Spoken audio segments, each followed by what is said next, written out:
I hope you're having an awesome week. Welcome to Nimmin Live, the #1 place on the internet to learn about YouTube, network with other content creators, and have an awesome time doing it. My name is Nick, and today I'm answering your YouTube questions. So if you have a question about what it is that you are doing on YouTube, there is a form that is down in the description of this stream right now. So I encourage you, especially if you're hanging out right now, right as we're just getting started, I encourage you to go ahead and get your question into that form so we can get it answered on the stream today. I also want to let you know that this stream is brought to you, or made possible, I should say, by TubeBuddy, which is the #1 tool for YouTube content creators. TubeBuddy will help you optimize your videos for discovery. It'll help you test your thumbnails to make sure that the thumbnails that you are making are a good fit for the people that you are trying to reach, and a bunch of other tools as well. They have over 90 different tools that will help you with your YouTube channel. You can try TubeBuddy out for free at tubebuddy.com/Nimmin. A link to that is down in the description. Chantel also dropped it in the chat here if you are participating live.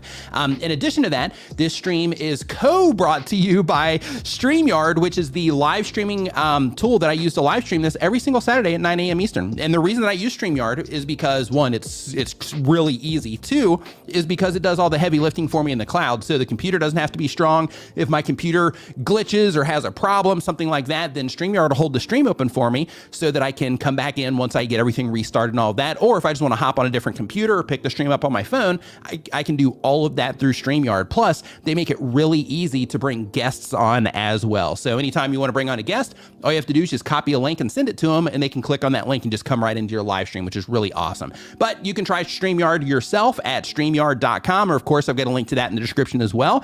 And one thing while we're talking about StreamYard is they also have the ability now, they just released this to be able to add background music to your live stream. So you can upload songs directly into the background if you want. If you don't have, the tech to where you can actually stream it right through, then in that case, you can just upload it right into StreamYard, and you can, stream your music there in the background as well. So again, you can check that out at StreamYard.com. Now, with the housekeeping out of the way, I hope everybody's having a fantastic week.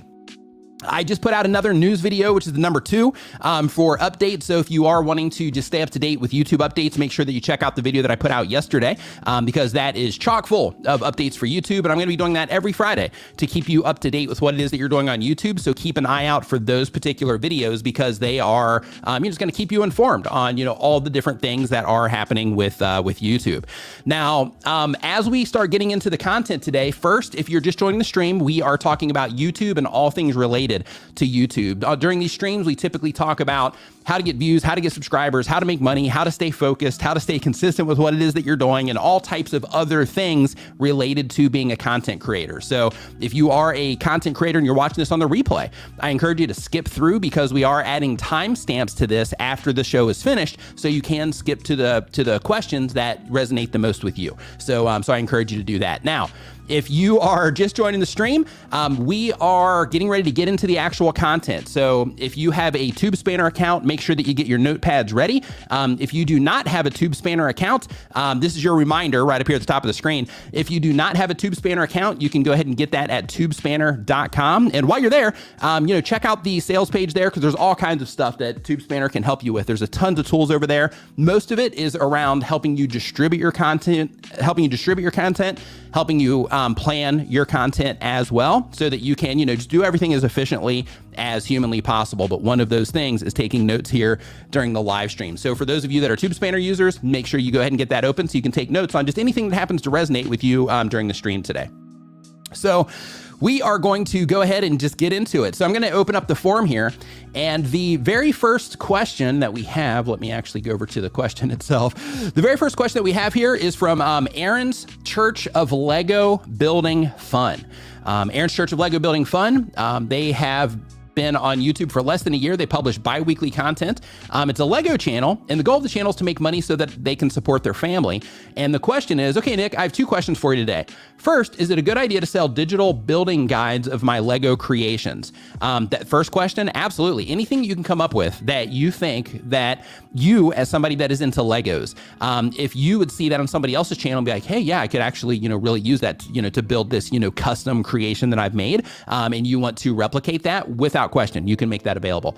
And second, which kind of merch should you make available? That's going to come down to, you and who it is that you're trying to reach with your content. So in your case, you're going after people that are interested in Lego. So because of that, I would just make things that are related to Lego, things that people would be interested in that are interested in Lego. I don't know if there's any type of, lingo in the Lego world, if there's any types of things that, Lego builders or people that are really into Legos, find funny, or any memes around Legos, anything like that. But those are the types of things that you want to leverage when it comes to merch, because anybody here, if you're doing merch, let's say that you have, hey Dan, what's up, man? Hope you're doing awesome. Brad, Magic Flying Potato, hope you're doing awesome. Chantel Hills in the house, what's up? Hope you're doing great.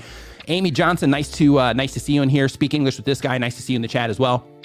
But for everybody here, if you're a YouTube content creator or if you're uploading anything to the internet, you can go and you can create a store at Spreadshop.com and you can upload some designs. Some of them can be your logos if you want to do that. But one thing that I really encourage you to do, because everybody uploads their logos, but if you only upload like your channel logos and things that are only related to like your brand, then, if you're a big company or you're a company, that's fine. But if you are a content creator and you're trying to, sell merch as one of your main income sources, then in that particular case, it's a good idea to have your logo merch available, but you also want to make sure that you're thinking of it from the perspective of, okay, I'm reaching these people that are into these things. What type of shirt could I make that these people would find clever? So for example, in my merch store that you'll see linked somewhere here, depending on where it is in the world you're viewing the stream from, like in my merch store, for example, I've got shirts that, remind people to subscribe. I've got shirts that say gamer on them. I've got shirts that say, those types of things. I'm not crazy. I'm just vlogging, things like that. Because those are things that you don't have to know me, you don't have to like or enjoy my content, none of that, in order to have that stuff resonate with you as a content creator. So when you're putting your merch together in order to, maximize the potential that you have with it, you want to make sure that you're not only just thinking, hey, I'm just going to make it about my logos, but you're also thinking like, hey, I'm going to make it about my logos, but I'm in front of this audience that's into this type of things. So because of that, I'm going to make things that are also relatable to them and about them, so that I increase the chances of them buying merch from me for the people that are not, super fans, or they're not, really into what it is that I'm doing. That'll make your merch more sellable, so to speak. So the next question that we have, that was a great question. Great way to get this thing started today. So thank you for that. And the next question that we have, and by the way, if you are just joining us, we are pulling these questions from the forum that is down in the description. So if you have a question, definitely get it in there and we will get it answered. We'll get an answer on the show today. Right now, we just have a few questions in here. So get your question in here as fast as you possibly can so that we can get it answered. Here for you today. So really quick, Level Up Design says, hey Nick, I just passed 10,000 subscribers. Thanks for the videos. High five and fist bump to you for crossing 10,000 subscribers on your YouTube channel. It's a huge win. Absolutely love seeing that. I love when people come in and they give those reports like, hey, just crossed this many subscribers, just crossed this many subscribers, just had this milestone. Absolutely love that stuff. So congratulations to you for crossing that 10,000. Mike, what's going on, man? Welcome to the stream today. Jerry, welcome to the stream. Drew Project, what's up, Drew, my man? It's been a while. I hope you're doing awesome, Drew. So next up on our list here, we've got, this one's from King CMC TV is the name of the YouTube channel. And they upload one time per week or more. And let me go back to my normal comment section here really quick. Let's make sure we've got this on the screen, and we do. Then we'll go back over to comments because it's going to be pulling comments in from everywhere. Right now we're on YouTube, we're on LinkedIn, we're over on Twitch as well. So I'm making sure that I'm looking in the right place here for the comments. So if anybody comes in from one of those other places, I can make sure they get acknowledged too. Dross Video, what's up, dude? Hope you're doing fantastic. Nice to see you in the stream today. But the question here from King CMC TV says that they have gaming content. The goal of the channel is to get monetized. And the question is, I live streamed a video game 2 days ago. If my impressions are 2.1 thousand, click-through rate is 1.8, 39 impressions, 33 minute average view duration, is this good or bad? So the click-through rate is horrible. The click-through rate that you're getting on that particular video with 39 impressions, yeah, your click-through rate, and I'm just being transparent with you here, it's bad. So the average on YouTube is between, and this is publicly put out there by YouTube, you can actually find this information. If you go into your analytics, you're looking at your click-through rate, there's gonna be these little eye icons. If you click on those, they're information icons. If you click on those, then it'll give you this type of information. But basically they say that the average across the platform is between 2 and 10% when it comes to click-through rate. They don't tell us how many impressions that's for, but at 1.8% on your click-through rate, you're actually lower than the lowest average. So just keep that in mind, and I would definitely start working on how you're packaging up your content. So let's talk about that for a second and talk about what that means when you have a low click-through rate like that. So basically, when you have a low click-through rate like that and you're getting, really low impressions, because your watch time is, your watch time you're getting on it solid. But when you are getting impressions and you don't have a lot of impressions, but your click-through rate is low, then you definitely need to get to work, because there's something that's not clear for the people that you're trying to reach. So for example, when you're putting your thumbnails together, when you're putting your titles together, it's important to make sure that you're considering the things that the people that you're trying to reach with your content care about, because those are the things that topically you got to be making content about. But two, it's also the things that you're going to leverage when it comes to packaging up your content, or in other words, making your thumbnail and titles for your videos. So what you have to think about is when you're putting your thumbnail together is you got to think to yourself like, okay, this is going to be showing up against a sea of other content on YouTube. And since it's showing up against this other sea of content on YouTube, either my mobile feed or next to other videos people are watching, or even on a homepage, when somebody opens up their homepage on YouTube on a computer, for example, you're competing against all of this other content that YouTube thinks that the people that you're trying to reach might be interested in.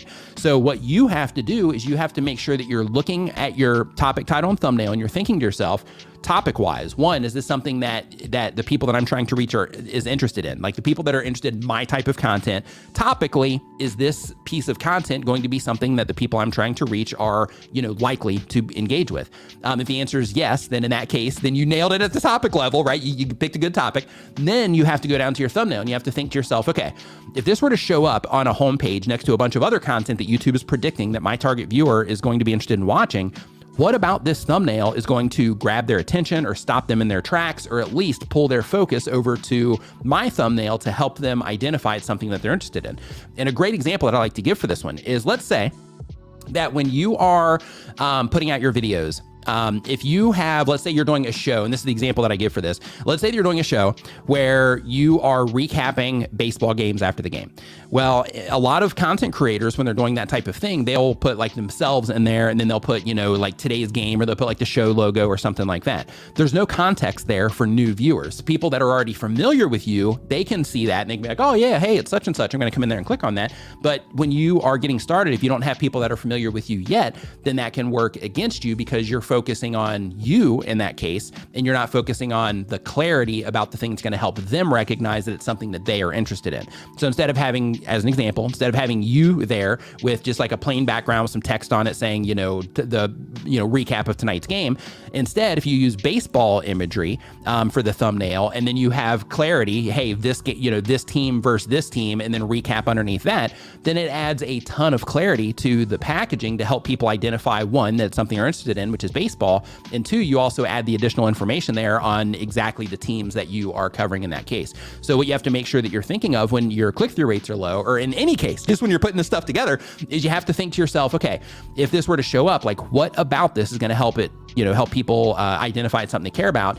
And then you have to level it up a bit, and you have to think, okay, with this thumbnail and this title combination, because they work together, what about this title and or thumbnail package is also going to be informative, but it's also going to compel them to want to click on this video? Because, just putting the information there, that's one thing and being informative, but then you also need to add that extra layer of, I got to compel people to click on this, because this is a competitive platform. If I want people to watch my videos, I have to make sure that I'm being compelling with what it is that I'm doing. So you have to make sure that when you are putting everything together, that you're being intentional about it, and that you're defining, this is why people would click on this. This is why this topic is important to people. This is why, based on how I have my thumbnail, my title, this is why people would want to click on this and come in and watch me play this game or participate in this challenge that I put together for myself for this particular live stream.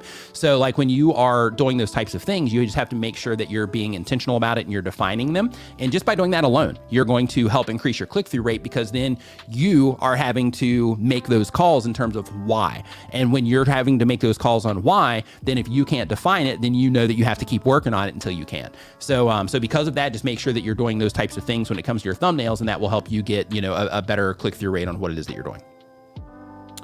So let's see here. So next up on the list here, D sending me a message. So give me 1 second here as we are flipping through this. So let's see here. So next up on the list here, thanks D, we've got A+ Russian in the house. What's up? Hope you're doing great. Says they upload 1 time per week or more. They've been on YouTube for 1 year or more. I've been making videos for 1 year or more. They do edutainment content, and the goal of the channel is to help you learn Russian through stories.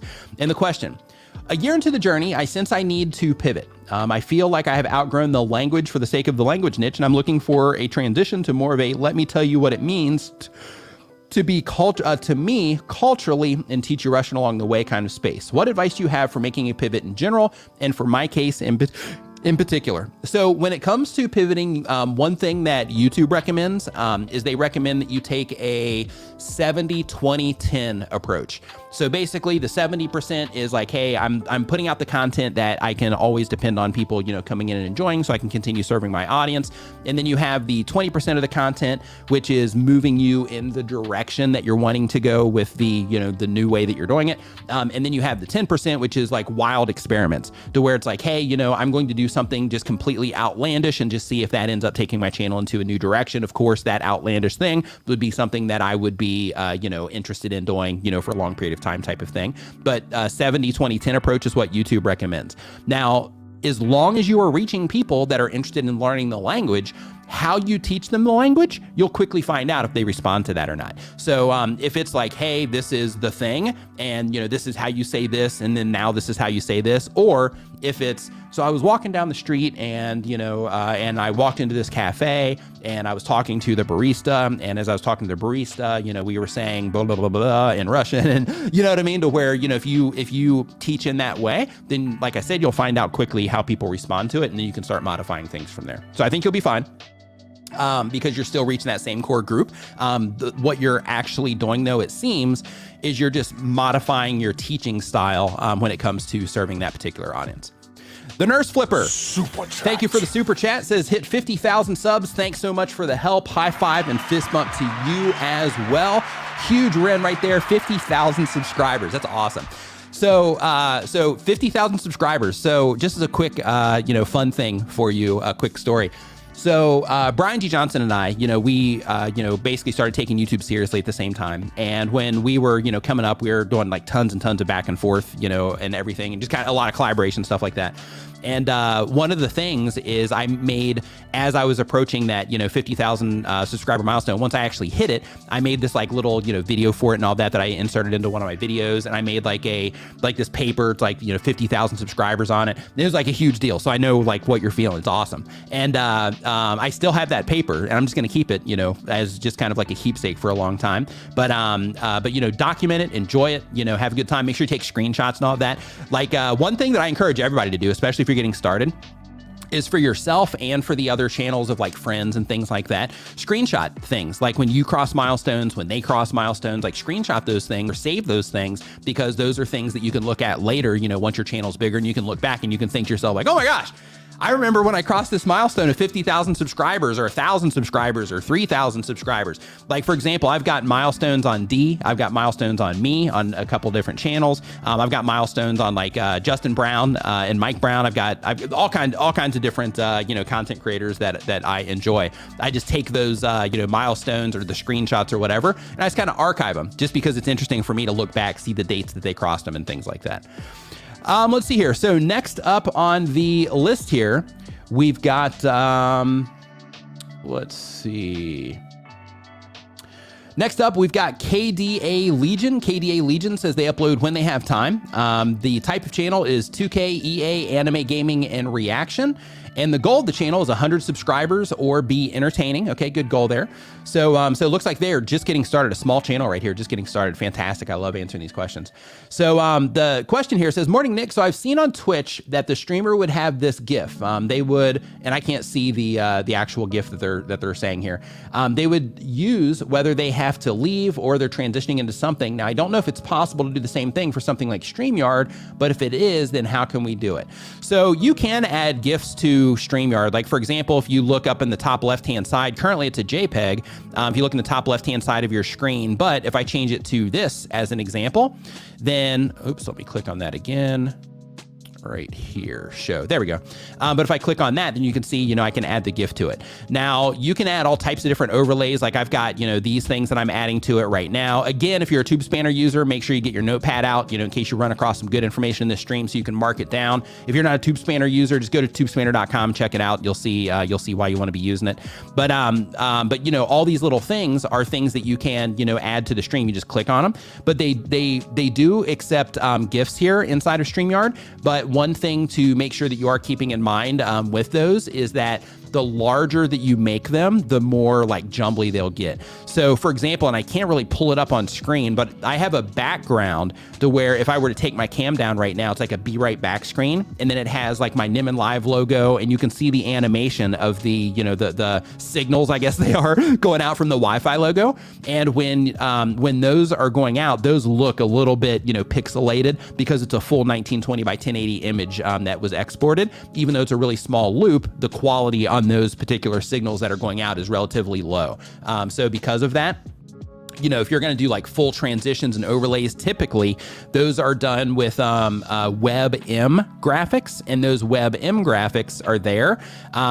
Basically, when you pull them in, they have just like a reduced file size and all of that, but you can load them into other software. Like for example, like OBS. With OBS, you can do like you can make it to where you hit a button and it'll switch from one scene to another scene. And when it does that, part of your triggering, so to speak, or part of the cascade that happens is that you will hit the button and then it will have that transition play as it's switching over to that new scene. So then by the time it defaults to the new scene, then, you know, it appears like, you know, like the transition kind of made everything happen.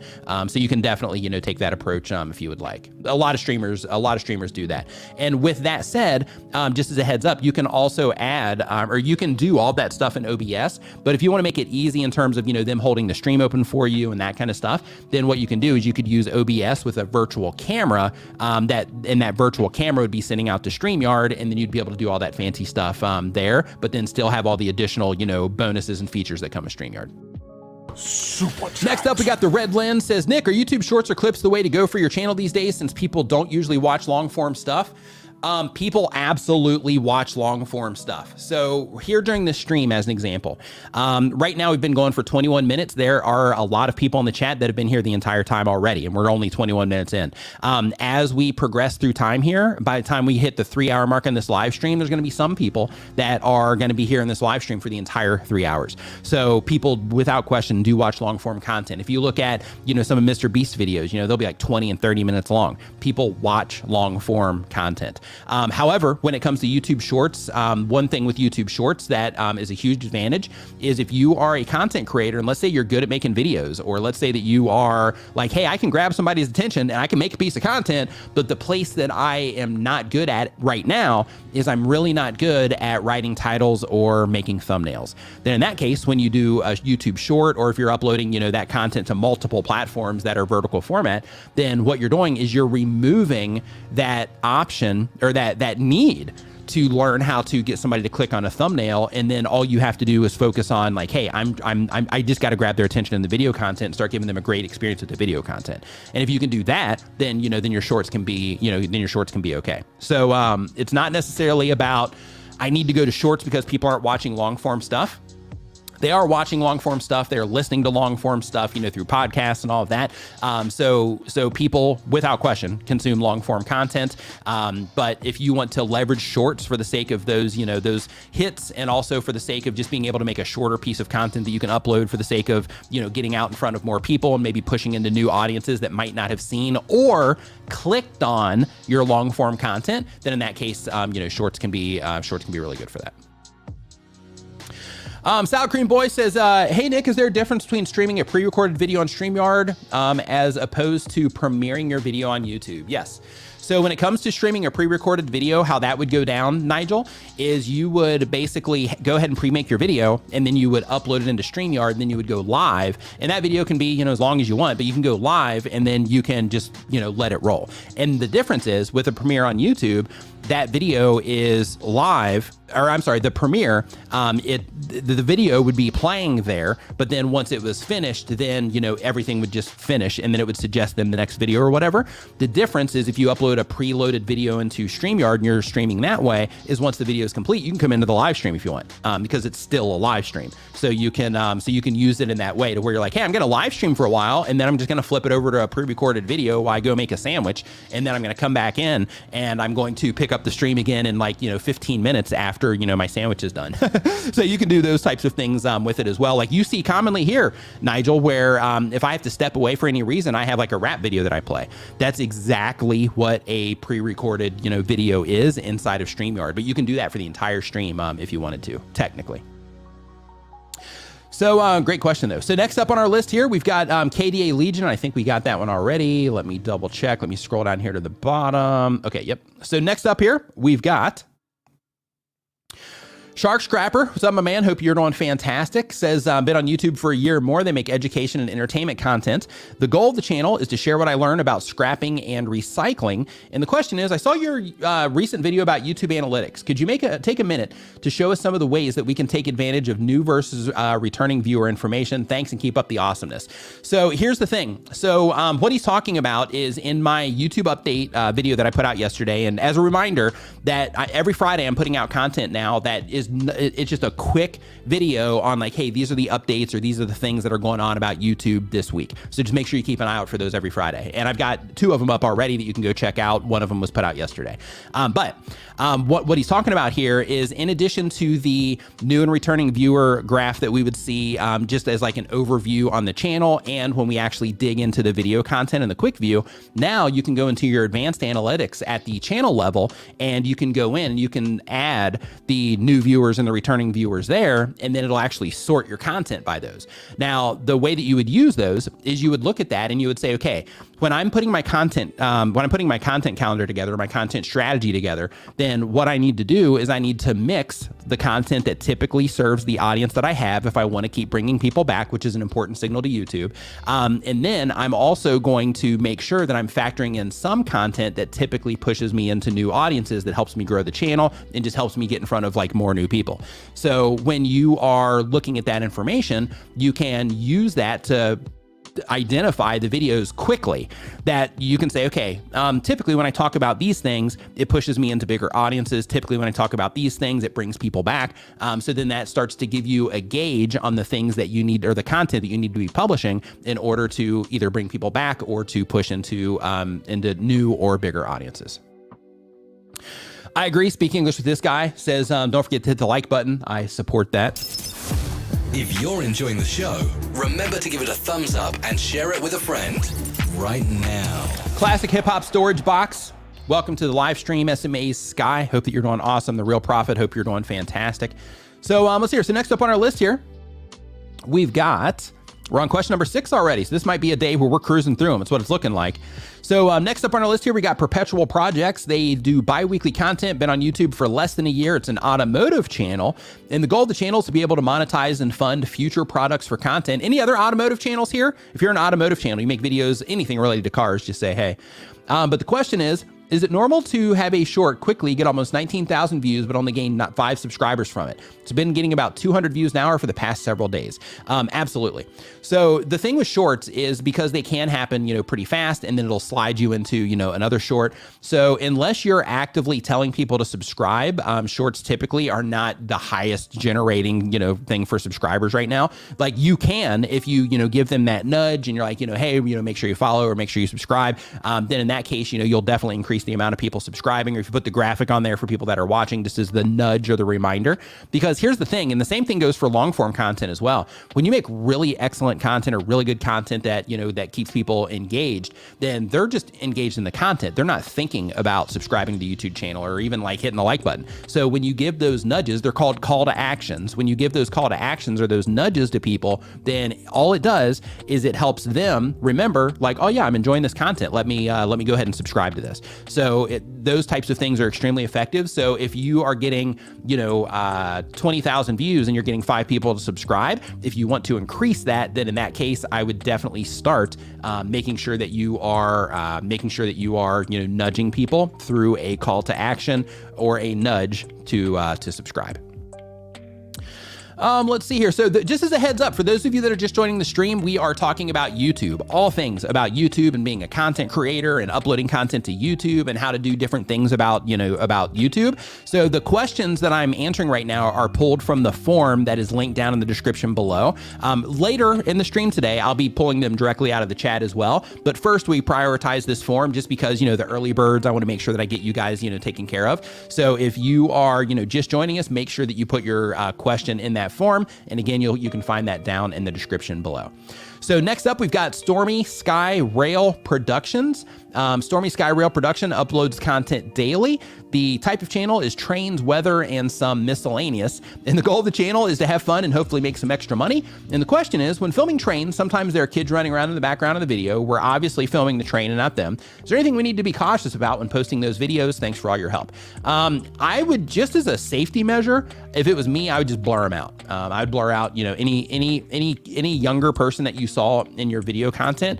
I would blur them out just for the sake of, making sure that you don't have any parent coming after you in the future or anything like that. If it was me, I would just blur them out. Most video editing software will let you do that. Relatively easy, by the way. Next up, we've got Reddit Balcon, I think is how I say that. And they do daily content. They do Reddit stories and funny videos. I run into those on TikTok all the time and on YouTube Shorts too, like the Reddit stories where they take like the screenshot and they like talk through it. Pretty good stuff. But the goal of the channel is to get a lot of views from shorts and monetize them. And the question is shorts a good way to grow? It can be. And two, if it is, how can I make it easy for searching and make it go viral? So you're not thinking about shorts in the right way. So the way that you want to think about shorts is that YouTube is showing the content to people that the system predicts is the most likely to enjoy that short, just like they do the video content at that moment in time. So it's not necessarily about trying to make your short, show up in YouTube search, because that's not the goal. The goal is to have YouTube recommend your short to people that they think would be interested in it. So because of that, when you're putting your title together, then in that particular case, you want to make sure that you are giving some context there, even fill out your descriptions, just to help the system have better context of what's going on. In addition to that, if you are going to use it to grow, you got to make sure what you're doing is entertaining. You got to make sure what you're doing is informative, or that there's something about it that would make people want to subscribe. And then of course, you can put that nudge in there like we were talking about earlier if you'd like. But at the end of the day, any content, doesn't matter what platform you're on, it's all going to come down to your success and, the results that you get. They all come down to how people respond to what it is that you're doing. So with your YouTube shorts, in terms of making it go viral, what you need to happen is you need almost everybody that's interacting with that particular short to watch it for a very long time. In a lot of cases, they need to watch it multiple times, or they need to be sharing it out to other people in order for it to go viral. So when you are, putting your shorts out there, the thing that you got to think about is like, hey, I'm not trying to get it optimized for YouTube search. Like, I just got to grab their attention and I have to give them an awesome piece of content that they would want to watch. So I have to make sure that I'm thinking about that I'm not just taking something like here, you're doing like the Reddit stories, right? With those, you can get, a considerable amount of watch time for the people that are interested in it, for the people that will sit there and listen through the whole story. So, in your case, you are, with the type of content you're doing, you are putting yourself in a position to where you can do excellent in YouTube Shorts. However, you just have to make sure that you're picking the right stories to talk about. You got to make sure you're putting them together in the right way to where it keeps people engaged, and you'll do fine. Tier Talk says, any difference between maintaining a channel's growth versus looking to initially grow your channel? Absolutely. So when it comes to maintaining, once you have an established audience, then you just have to make sure that you continue serving them. And in some cases, you can go into maintenance mode to where you can just make sure that you're focusing on the content that is, like, if you're just maintaining, then in that case, you're putting out content on a regular basis that, continually serves the people that you're trying to reach and all of that. And when you're trying to grow, that's where you're doing more experimentation. That's where, every single video that you put up, you're trying something to see if you can push the needle. So if that's a new thumbnail style, if that's a new structure for your title, if that's a totally new topic that would still be something relevant to your audience, things like that. When you're trying to grow the channel, those are the types of things that you're doing. When you're just in maintenance mode, what you're doing there is you're putting up the things that are tried and true, things that you can, depend on, things that work for the people that you're trying to reach based on the history, of your channel and the knowledge that you have of your audience. Great question, though. So next up on our list here, we've got Space Team.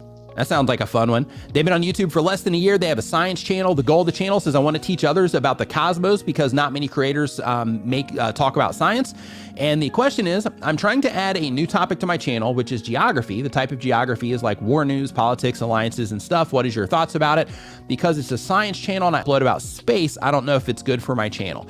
So right now, if you would have asked me this like 2 years ago, I would have been like, yeah, go for it. Go for it. Some of the things you're going to be talking about here are, things that people, are definitely interested in and they'll engage with. But over the last few years, we've had a lot of crazy stuff going on, as I'm sure you're aware, as it relates to social media and some content being limited based on, things that are deemed as, true or not true or whatever the thing ends up being, and whatever stance you take on that. Like, it's something that is just happening across social media to where some content, just gets kind of limited based on, certain things. So for example, if you're talking about something and you publish that content on every social media platform, if any of those social media platforms deem it as some type of like misinformation or something like that, then automatically, bam, it's going to get limited on it. So what you are going to be dancing with here is, as soon as you start walking into politics and those types of things, then you're going to have to start dealing with stuff like that. So what I recommend that you do is, if you're going to do that, I would put it on another channel. I would keep serving your science community with the science related content, and I would put that elsewhere so that you can keep, the people that are interested in space and science and, just expanding, their vision of everything. So you can keep that audience over here.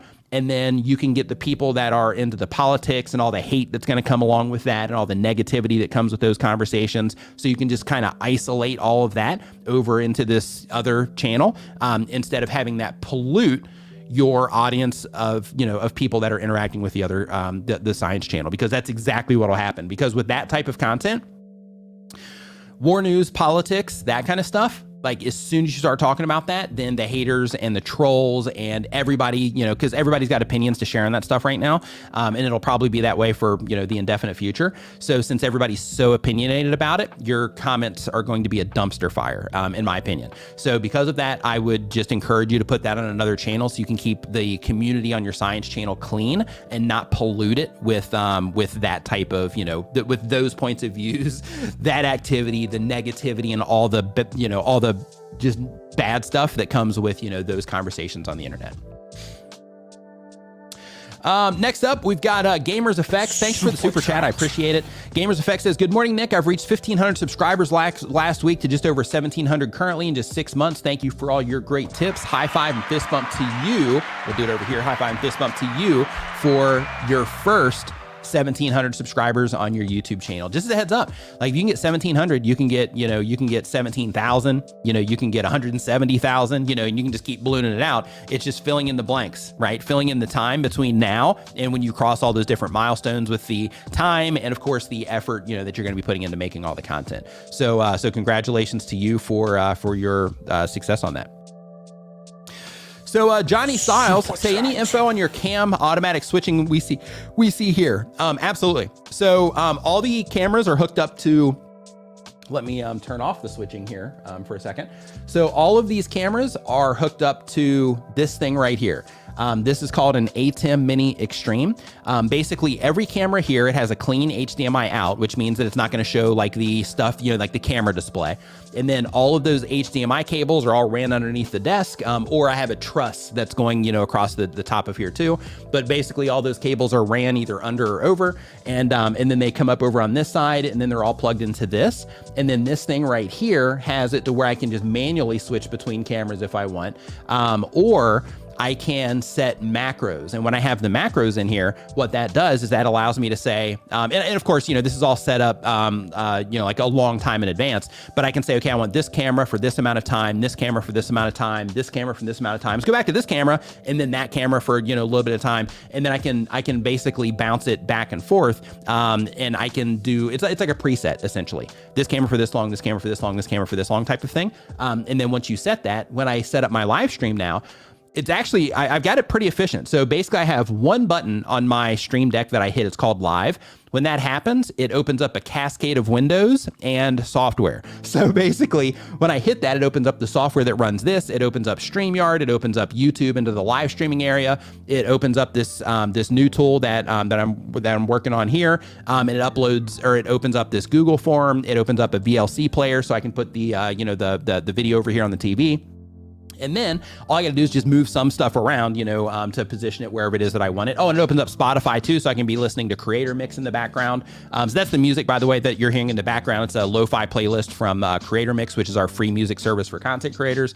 But basically, all of the camera switching, it all happens through this one device here.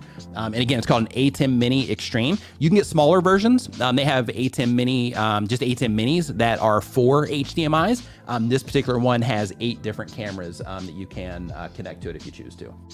To be honest, it's overkill, but I'm just into like this, the tech stuff and, all of that. So for me, it's overkill, but it's like a worth it overkill type of thing because, I can also record onto this. So if I wanted to record everything I'm saying right now, then I can record it, directly into here if I want those types of things. So it has additional advantages. Like for example, if I'm doing a presentation for some type of like virtual conference or something like that, then I can do it here. And then I can also switch to like a laptop with my slides on it and that type of thing as well.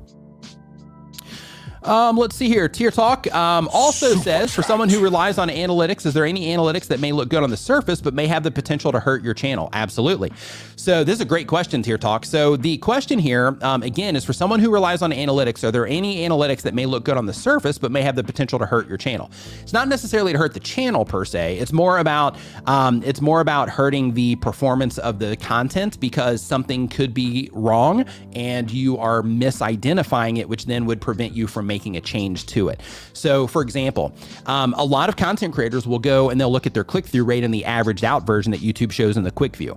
When they do that, all they're looking at is just that averaged out version. But what they don't know, when that's the only thing they're relying on, is that if they have a high click-through rate coming from their channel page, it's going to make that look good, even though there's not tons of traffic hitting their channel page. If they have a video positioned well in search and it's getting a good click-through rate in search, but it's just getting decimated everywhere else, then it's still going to look, okay or acceptable there when they're looking at that view because they're not seeing exactly where the clicks are coming from. So what you want to do is you want to make sure that, one, you're not relying on that area for your click-through rate. Instead, you want to go into your advanced analytics or advanced mode in your analytics. And then once you're in advanced mode, you want to go into your traffic sources. And you want to do this at the video level, not the channel level. Then when you go into your traffic sources, what you're going to see there is you're going to see your click-through rate based on each surface or each different location on YouTube. So for example, you'll see browse and you'll see what your click-through rate is from that. If you want to dig into that, then you can also see like my click-through rate coming from home pages versus, my subscription feed. If you go to suggested videos, you'll see your click-through rate, average view duration from that. If you go to search, you'll see your click-through rate and average view duration for that. So when it comes to putting out your content and thinking of it through the lens of like, hey, could this hurt my channel if I'm using it wrong? Then in that case, it could hurt the video because let's look at it this way. Let's say that you have one video that you published over this month and you're like, hey, for this particular video, for this particular topic, I'm going to optimize it for overall discovery, but I'm going to put a stronger focus on search. I'm really going to do everything I can to make sure that this is optimized properly. I'm going to make sure that I'm researching those videos that I'm competing with in search to give myself the best possible chance to show up there. Then in that particular case, you want to make sure when you know that you're looking at the click-through rate for that particular video in search, because that's the one that you're trying to leverage for that long-term stable traffic.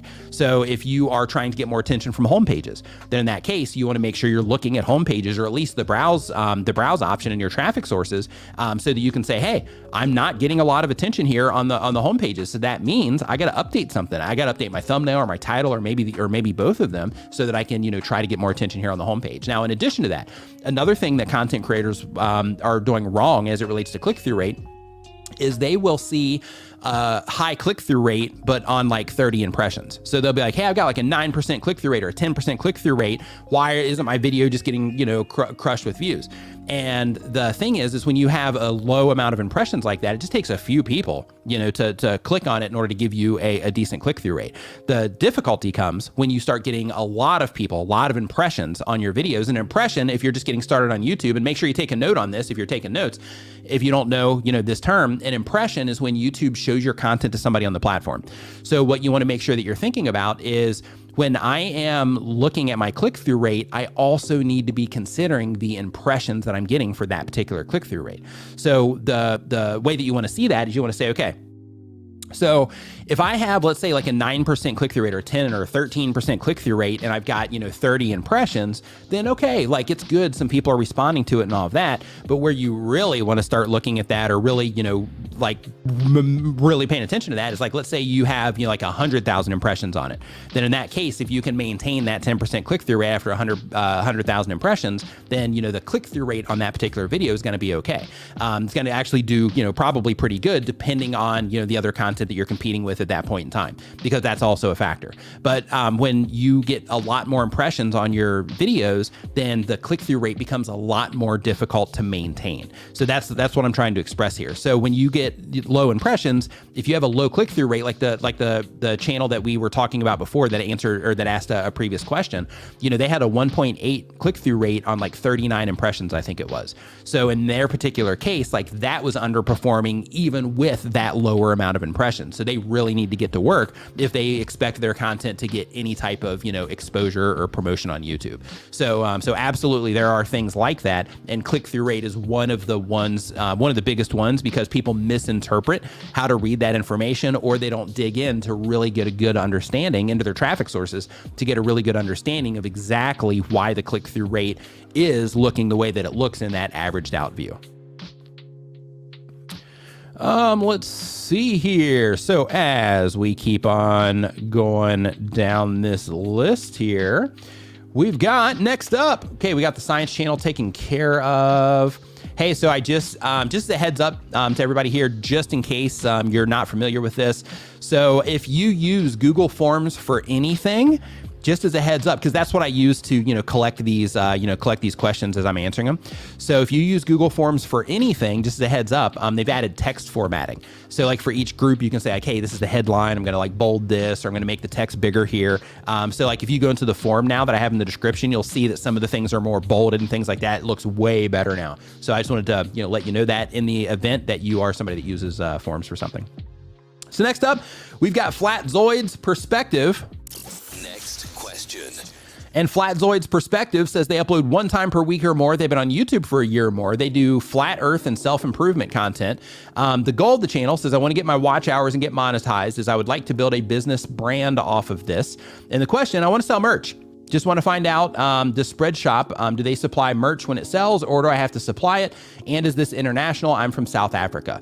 So in terms of merch, basically you can set up the store for free on Spreadshop. And then once you set up the store, then you need to upload graphics. So the only money that you might be out is if you need to have a designer do it, but you can find like apps and software and things like that that you can put logos together for free, or just messages. I mean, technically you can just have like 3 big words and things like that on there. So you can find apps to help you with that. But basically once you have the content or the design, then you can upload that into Spreadshop. And when you upload that into Spreadshop, then when somebody makes a purchase there, Spreadshop handles everything. They do the printing on the shirt, they will mail it out to them, and they ensure they get it. And then you just get the commission for sending people the traffic, essentially. So, or sending them the traffic, or sending them that person. So, in terms of South Africa, I'm not sure. I'm in Thailand and they ship here. As a matter of fact, that's one of the first things that got me, on the radar for Spreadshop is I tried ordering merch from other places and I was like, oh my gosh, I'm using the wrong thing because these other places aren't shipping internationally. So because of that, I switched over to Spreadshop so that they would have that international shipping. Let's see here. So next up on our list here, good question. JRP Music Official. What's up, man? Hope you're doing awesome. Grabster in the house. What's up, my man? Hope you're doing awesome. iFun Chris, nice to see you. So next up here, we've got, let's see here, JRP Music Official says they do music content. The goal of the channel is to sell beats. The question, Nick, can you please give my brother from another mother a shout out? That was close. He is in the hospital, and can you please give me any tips on how to better target people looking to buy beats? Cheers, and keep up the good work. So hey, shout out to your brother. Hope that he gets well quickly. And so he pulled a Bart Simpson on me, by the way. That was good. That was good. I've been waiting for that. Been waiting years for somebody to do that. So thank you. Now I've made it now. I feel like I've made it. I can just drop this mic and just walk out of here now. So thank you. But basically, when it comes to targeting people that are looking to buy beats, some of the types of content that you can think about is, in addition to you selling beats yourself, you can also be a resource for people learning where to buy beats. So, a lot of people, when they are, first getting into, like, let's say they're rapping or they're trying to purchase beats, they might hop on YouTube and be like, hey, where do I buy beats? So then you can start giving, hey, like, here's, the best place to buy beats. Here's 3 different places where you can buy beats. Here's, the best places to get beats for cheap. Here's places you can get beats for free. So just kind of working that into some of your content. And I personally, if that was me, I would search target that content so that I would just have those up there, and then those would, feed some traffic to my channel as long as I could get them to show up in search. And then that way I could be more dependent on just making beats and offer them on the channel once those videos were positioned in search. That's what I would do. Let's see here. I know A+ Russian says you literally asked for it in the last stream, so it's proper that you got Bart Simpson. Totally, absolutely. But yeah, so that's what you want to think about though when you are, when you're trying to, get in front of them. Is, there's the side of like, hey, I'm selling these. So like also, when you're selling them, you might also want to, put that in your description, let people know that those beats are for sale, things like that. So then once YouTube detects that, because YouTube also reads the top part of your description. So once they detect that as well in there, they might show your content to some of those people that are interested in buying it.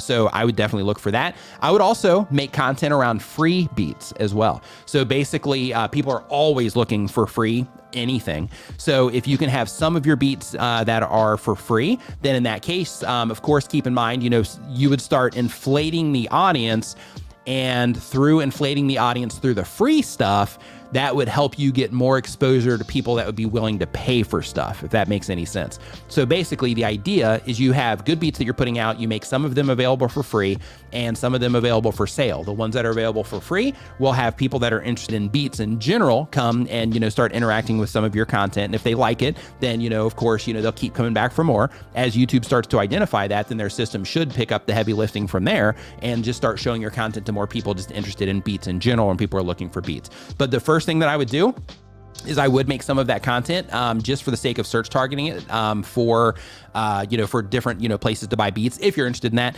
And if you're like, hey, I don't want to do that, then in that case, I would go the free route. And I would just look for other ways that people are looking to buy beats. And then I would just make sure that you're optimizing, some of your titles around that for the sake of just making sure that you get in front of them. So for example, you could have like the title of the type of beat it is, or, whatever. Type beats is another thing as well. But basically you can have, the type of beat that it is. And then, after that, you could have, something like, beats for sale, or discount beats, or like whatever it is that that the approach that you're going to be taking with selling them. But the research side though, in terms of using like TubeBuddy for example, or just manually going to YouTube search and saying like, hey, how are people looking to find this type of content that are looking to buy beats? Just doing that research by itself is going to open up tons of options for you. Let's see here. So as we keep on going down through our list, we got Sunshine 1979 Army for the Voices is the next one here on our list today. They do daily content. The type of channel is true crime. The goal of the channel is awareness for missing in cases. And the question is my channel name too long? Yes, it is. Yep. I think so. I think it's too long. Next up on our list, we've got AJ Chess. AJ Chess says, they do chess content. The goal of the channel is to teach others about chess. And the question is how to improve my subscribers growth, as I'm not getting many views and subscribers. So what you want to do is you want to focus on the first thing first, which is get views. Because if you can't get views, then nothing else can happen because you're not getting your content in front of people. So how to get views? That's the real question here. So basically once you start getting views, then you can start, then people will start seeing the value in what it is that you're doing. And then, people will naturally subscribe, to a certain degree. And then of course, you can remind remind them to subscribe, to just kind of increase things. But basically, when you are trying to get views on YouTube, it's important to understand just a handful of things. I'm going to run through them real quick for you. So the very first is you have to understand that everything on YouTube and everything on every social media platform is performance-based. That means that if people, they click on it a lot, they watch it for a longer period of time, or if it's a short, if it grabs their attention, they watch it, they click on your name, they go and they watch more of your shorts, things like that. Those are all great signals to YouTube that people really enjoy what it is that you are putting together. So because of that, what's going to happen is, as long as you can get people to click at a competitive rate and you can get people to enjoy the content at a competitive rate, then YouTube's going to continue to show your content to more people. If you can't do those things, then YouTube is going to not show your content to as many people. So if you are trying to get growth in any side of things, in terms of if it's, your revenue, if it is your subscriber count, you have to start at the views, because, when you start at the views and you make sure that you are, doing everything you can to get more views, then in that case, that makes all of the other stuff that you want from YouTube, that makes it all possible. So when you are trying to get views, like I said, it's important to remember that one, everything is based on performance. So if you find, and this is what our analytics is for. So our analytics is basically the back end. It's our statistics for every video that we publish and our channel as a whole. So you want to make sure with every video you publish, even if you're getting low views, you want to go in, you want to look at your analytics so you can start to get a general idea of what's going on. Now, you're going to see other content creators here on YouTube talking about YouTube that are like, oh, don't even worry about your analytics until you get a bunch of videos out and, things like that. I totally disagree. And the reason I disagree is because if you get 100 views on a video, then you can start to just get an idea. It might not be statistically significant, but you can start to get a general idea of like, okay, so people are leaving the video here, and for the 39, let's say it was 39 views. For the 39 views, I had tons of people leave in the beginning of my video. That means that I need to start working on my hook of my video and trying to learn how to capture people's attention. Even if I got 39 views, if my stats show me that, then that's going to give me tons of information in terms of like, hey, I got to start working on this, because maybe if I worked on this part of it, I would get a lot more than 39 views. So, it's really important to make sure that you are looking at your stats. Now, you don't need to obsess over them per se when you're first getting started, but you do need to be paying attention, even if you are getting low counts, because you could be getting low counts because you have a huge hole, so to speak, in what it is that you're doing. And the way to know that you have that hole is to look in your analytics to find it. So next up on our list here, we've got Deo. Deo, hold on really quick. If you're enjoying the show, remember to give it a thumbs up and share it with a friend right now. All right. Here we go. So next up, we've got scam baiting is it's Deo, and they have a scam baiting channel. The goal of the channel is to teach people how different scams work and help spread the word to their friends and family. That's a good service right there. The question is, my channel is demonetized due to view botting. We know bots are an issue on YouTube. I've appealed 3 times to no avail. What can I do? Yeah, so if you keep appealing and they keep turning you down, the last ditch efforts that you have that you may have done already is to, of course, reach out to Team YouTube on Twitter. Team YouTube on Twitter, reach out to YouTube creators on Twitter. What's going to happen is they're probably going to send you to like a Google Doc of some kind and tell you to fill that out, or tell you to educate yourself there or whatever. But you can also go to the YouTube community forums, and the YouTube community forums, then you can also go there and plead your case as well. Those 2 outlets are kind of like the only real touch that you have, so to speak, with YouTube, especially since you got demonetized. You're not in the partner program anymore. You don't have that basic support that that comes when you do get into the partner program. Dylan Starr, super chat. Thank you for the super chat. I appreciate it. Let's see here. So next up, I hope you get that back, Deo. Yeah, that's like awesome stuff, teaching people that stuff. So I hope you get that channel back. So Operation Renovation, the NY Villa, says they upload 1 time per week or more. The type of channel is a DIY distressed property renovation channel. The goal of the channel is to chronicle our progress and get monetized. And the question is 590 views and 9 subscribers slow growth for 30 days? It's relative. So what I mean by that is, for like one person might see that and be like, oh my gosh, you're doing incredible. And another person might see that and be like, oh yeah, you got tons to do. So what I would focus on right now is I would focus on just paying attention to how people are responding to your content. I would focus on just trying to just get clear on the audience that you're trying to reach with your content, and try to get clear on how you're going to reach them with the content that you're putting out, and the type of things that you can talk about with your content, or the type of things that you can make videos about that will resonate the most with those people that you are trying to reach, which is people that are interested in distressed property renovation. But like when it comes to like 590 views and 9 subscribers, is it slow growth for 30 days? In order to answer that for you, then, I would need to know like, hey, how long have you been doing this? Like if you just got started and you've never done anything like this before, you're doing awesome. Like you're doing fantastic.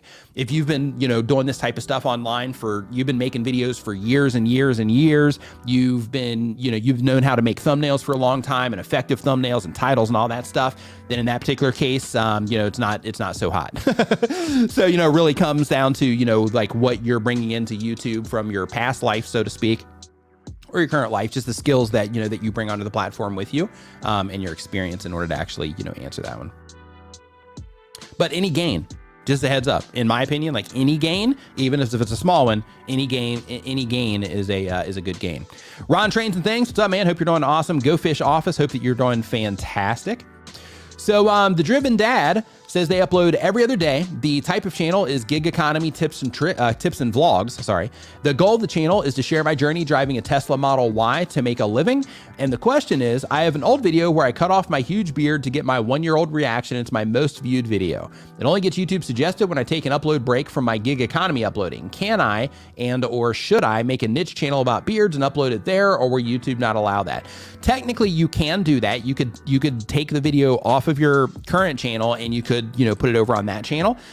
Without question, you could do that, but I'm not sure when you say that it's your best video. I don't know if that means that it's got, 800 views, or if that means it's got, 8 million views on it. I'm not sure.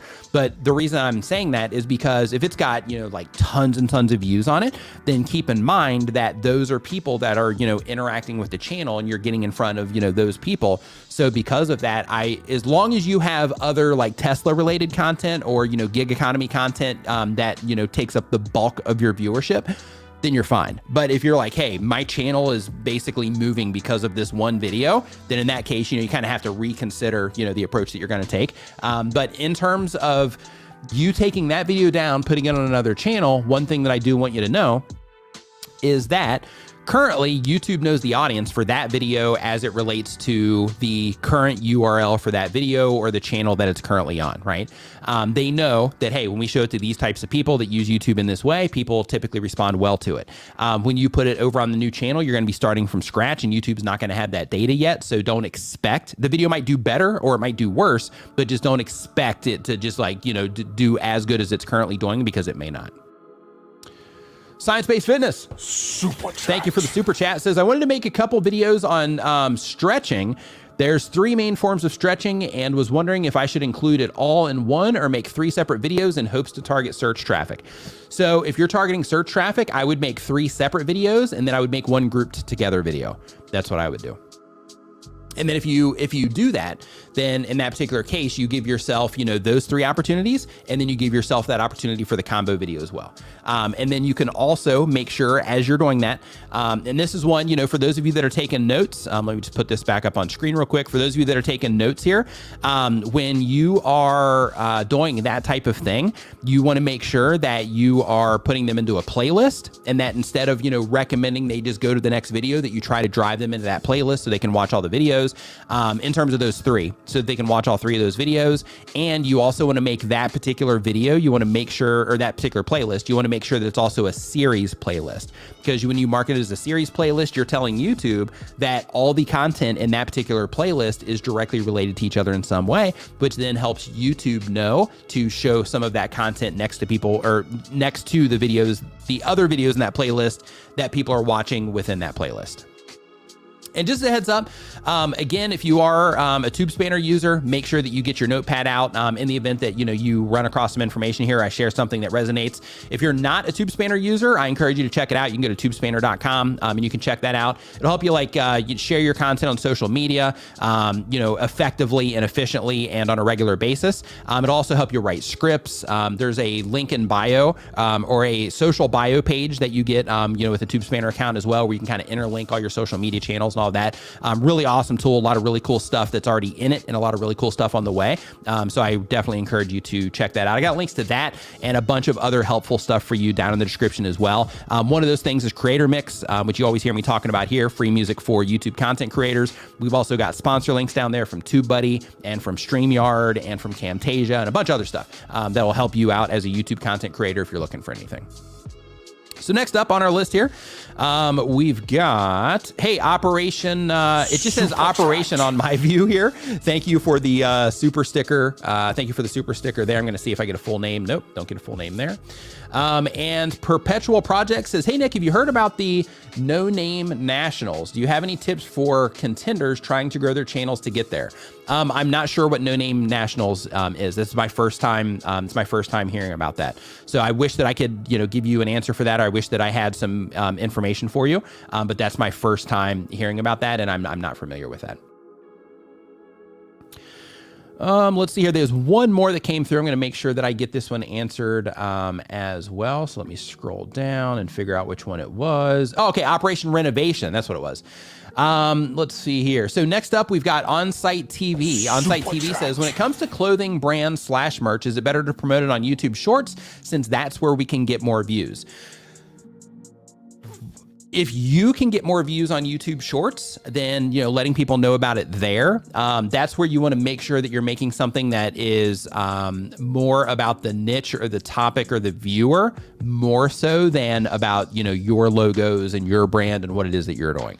But wherever you can get more views. If you can get more views in longer form, you can get more views in short form content. If you can, if you make a combination of both, just letting people know that you have those things is going to be advantageous for you long term. And another thing as well, like a difference when it comes to shorts, is with the shorts, you'll get them. You can have hits with shorts and all that, but they don't seem to last as long either compared to the long form content. So the long form content will just keep going, keep getting views, show up in search, keep getting views, show up in Google, keep getting views. With shorts, they don't seem to have as big of an impact. It's more like, hey, I'm going to get this hit, I'm going to ride it for a relatively short amount of time, and then it's going to slowly taper off. Seems to be the thing there. F1 Fan Zone, thanks for the super chat, says, I stream on my channel in the UK, but over 90% of my views come from the US. Is there a particular reason why YouTube pushed my videos there and not the UK? So it's going to come down to your content just being in English in general. So if your titles are in English and your languages are in English, then in that case, they're going to put you into the English market.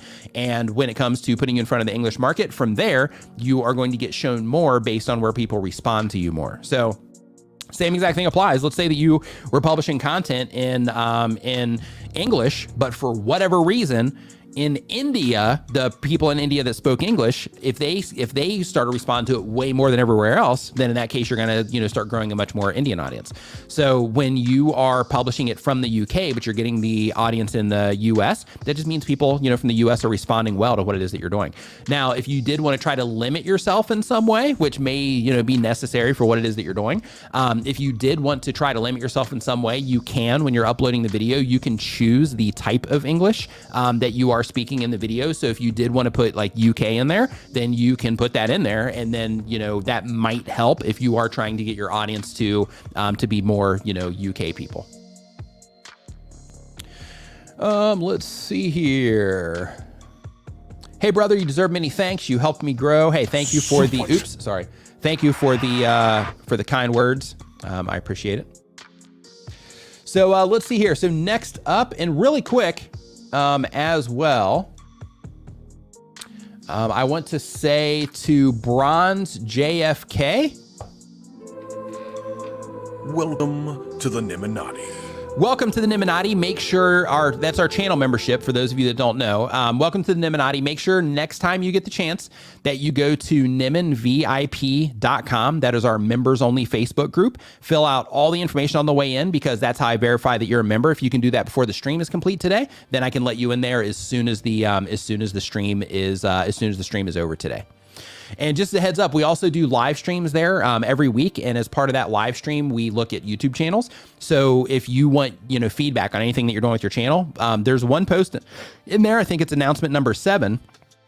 But basically that one post in there, you're going to go in, you're going to see there's a lot of channels listed in there. So what we do is every stream we'll go and we'll pick like a channel or two, and then we'll, kind of go deep on them. So if you want any type of feedback, let's say you want feedback on your thumbnail, something like that, let me know if you're going to put it in there. Just let me know what it is that you want feedback on, so I can make sure that I hit that. And then I'll also give you a bunch of additional information about your channel as well.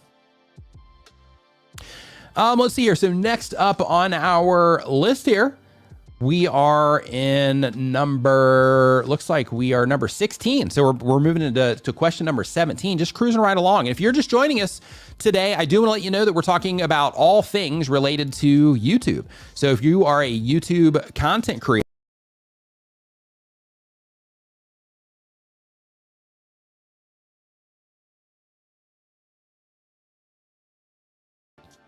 I just refreshed my screen there. So I'm not sure if that cut out. I think it did. Yeah, it did. I just refreshed my StreamYard. I wasn't thinking about it. I just kind of hit it by default. And when I did that, I like refreshed the whole thing, and it just defaulted over into my background image there. But anyway, what I was saying is, if you are just joining the stream, we are YouTube content creators here, and we're talking about YouTube related things. So if you're trying to figure out YouTube and trying to better understand YouTube, this is the place to be. This is the place to be hanging out. So next up here on the list, after my little, snafu there. Yeah, like that's a great example. Chantel's like, yeah, lucky it's StreamYard and keeps the stream open. Yeah, that's a great example right there. If I would have hit the wrong thing, if it wasn't StreamYard, then we would have just lost the stream. I would have had to start a new stream, and it would have been this big ordeal. But here it's like, oh, oops, let me hit it again. So let's see here. So as we keep on going, we've got Aisha Maxwell Obese, I think is how you say that one. And they've been on YouTube for less than a year. The type of channel is faith, lifestyle, and family. The goal of the channel is impact. And the question is it okay to always use the same background music for every video upload, or should you have a few you rotate with? It's your call. You can do whatever you want. I know I've had periods of time back when I was editing videos, myself, or editing all the videos by myself, where I would have just like a stack of tracks. And like out of those stack of tracks, like I would already have them in my template file that I use to edit videos. So I already have them in there, and then I would be able to just slide them into place, in order to just have some type of background music. The place that would change is if I started using the music, to add emphasis to something, or maybe I'm changing from like tip to tip to tip, and I make sure I want to update the music, in between tips to kind of separate them, audibly, as well as the things people are seeing on screen, plus what they're hearing and all that.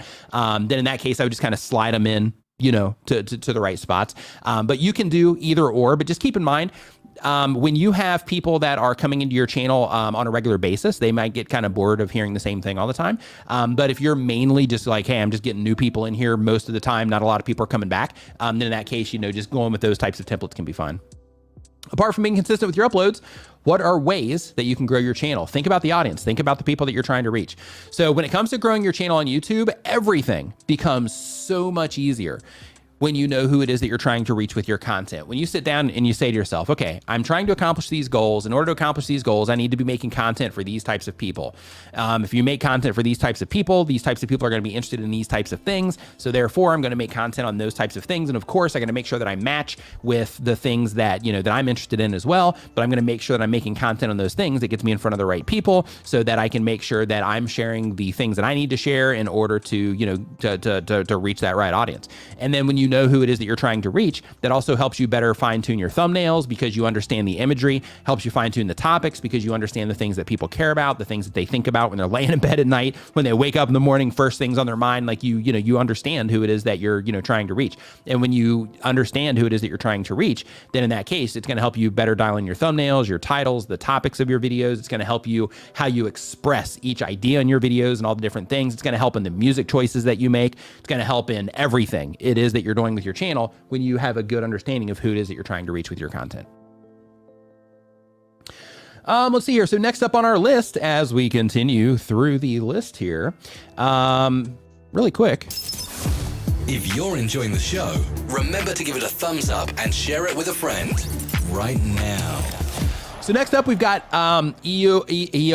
I hope I'm saying that correctly. I apologize if not. But they do bi-weekly content. They've been making videos for a year or more. They have a Nintendo gaming channel. How many other gamers do we have in here? If you're a gamer, just say me.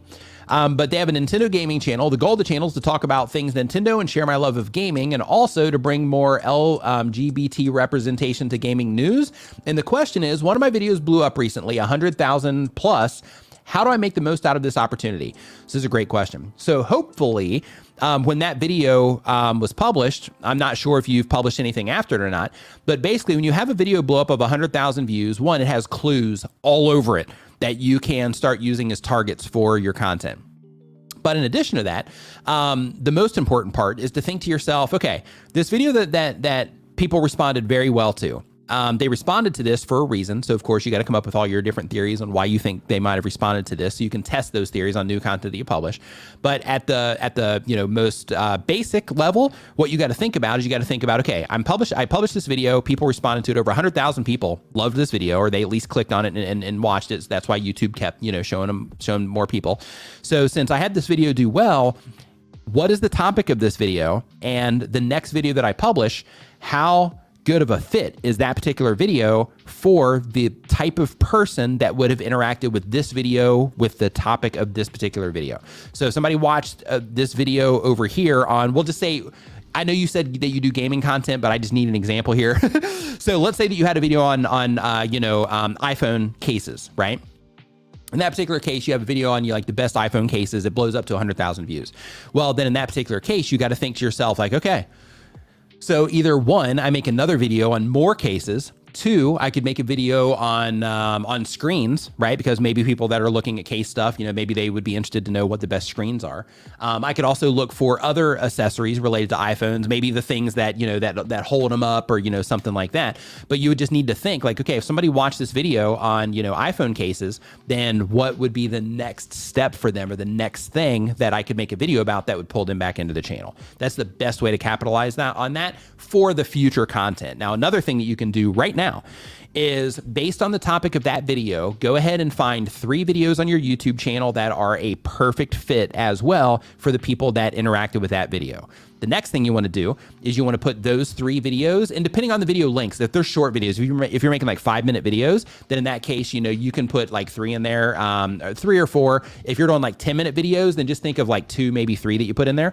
But when you put them in that playlist, what you want to do is you want to make sure that they're extremely relevant to that content. And then you want to make sure that you're linking to a playlist in your end screen, that you link to that playlist in your pinned comment as well. Reason for this is because as people are coming to the end of your one video, you want them to jump into another playlist or more content of relevant content that they would be interested in, because you get watch time from the initial video, and then you get additional views and watch time from the additional pieces of content that they consume. YouTube can detect that they are going deeper into your content, which is a fantastic signal for YouTube. When they detect that people are completing your video and then they're clicking in and they're watching more of your content, as long as they go in and they're watching that content, then that can also help the originating video perform even better. So because of that, I recommend that you go ahead and just look at it. I have a video on my channel. If you just go to YouTube search and you type in like Nick Nimmin watch time trap, then in that case, that video should show up. But basically the entire video is about how to optimize your channel itself for situations like that. So it talks about interlinking your content so people can easily find it. It talks about how to set up your channel page in the right way so that people that do flow over to your main channel page so they can find the content that they're most interested in the fastest and things like that. And while we're here and we're talking about that, let's just talk about that for a quick second. So you have this video that has 100,000 views on it. If that is like the best performing video that you have on the channel right now, and out of all the other content, that one is bringing in the most people, then in that case, and I'm not saying like on a per video level, but if topically this particular video is standing out, and then you have, let's say you have like 5 other videos on your channel that are also bringing in a similar amount of views or even more views, then you want to prioritize, topically what's going on there.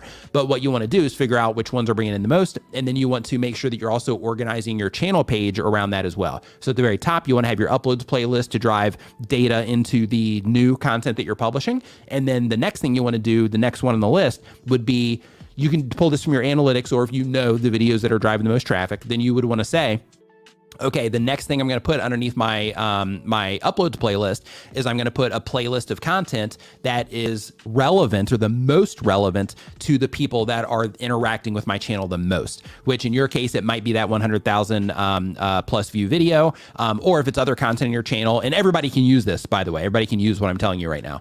But basically what you do is you say, you can go into your analytics. YouTube will show you all the videos that are bringing in the most viewership right now.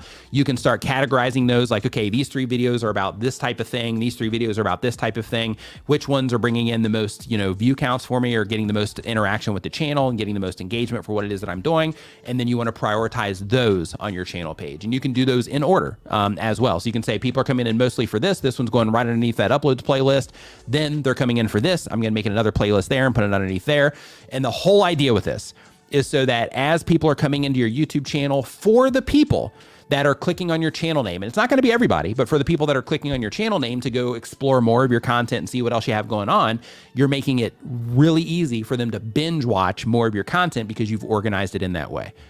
So I would definitely do those things when you have breakout videos like that. Also, make sure you're publishing, on a regular basis, all those good things, because, you really want to make sure you keep that video moving. So the next channel here is the Canadian Fishing Musician. The Canadian Fishing Musician says that they do content 1 time per week or more. The type of channel is original music and fishing. And the goal of the channel says, to live what I've always dreamed of, play guitar and sing worldwide, being acknowledged as a songwriter is the goal of the channel. And the question is, have you ever heard anything about YouTube updating so that we can have panels or guests directly through YouTube instead of third-party internet sites that charge money? So I know YouTube has talked about that in the past. I know Creator Insiders made a video where they mentioned that YouTube was working on some type of like stream sharing thing. I haven't seen anything on the back end of that yet. Doesn't mean that it's not available to some creators right now, but I can tell you that that is something that they are that is something that they are that they're working on, so to speak. Also, just a heads up, StreamYard, you can use StreamYard for free. There are limitations to it in terms of how many people you can bring in and the size, the resolution, things like that. But you can use StreamYard for free to bring on guests. Next on our list here, we've got Natasha's Nuggets. Natasha's Nuggets says that they are a Bible-based channel. The goal of the channel is to get the gospel out onto the internet. And the question is, I'll be doing different things that I enjoy in object lessons. Will that cost me views and or subscribers? So I don't fully understand your question. I'll be doing different things I enjoy in object lessons.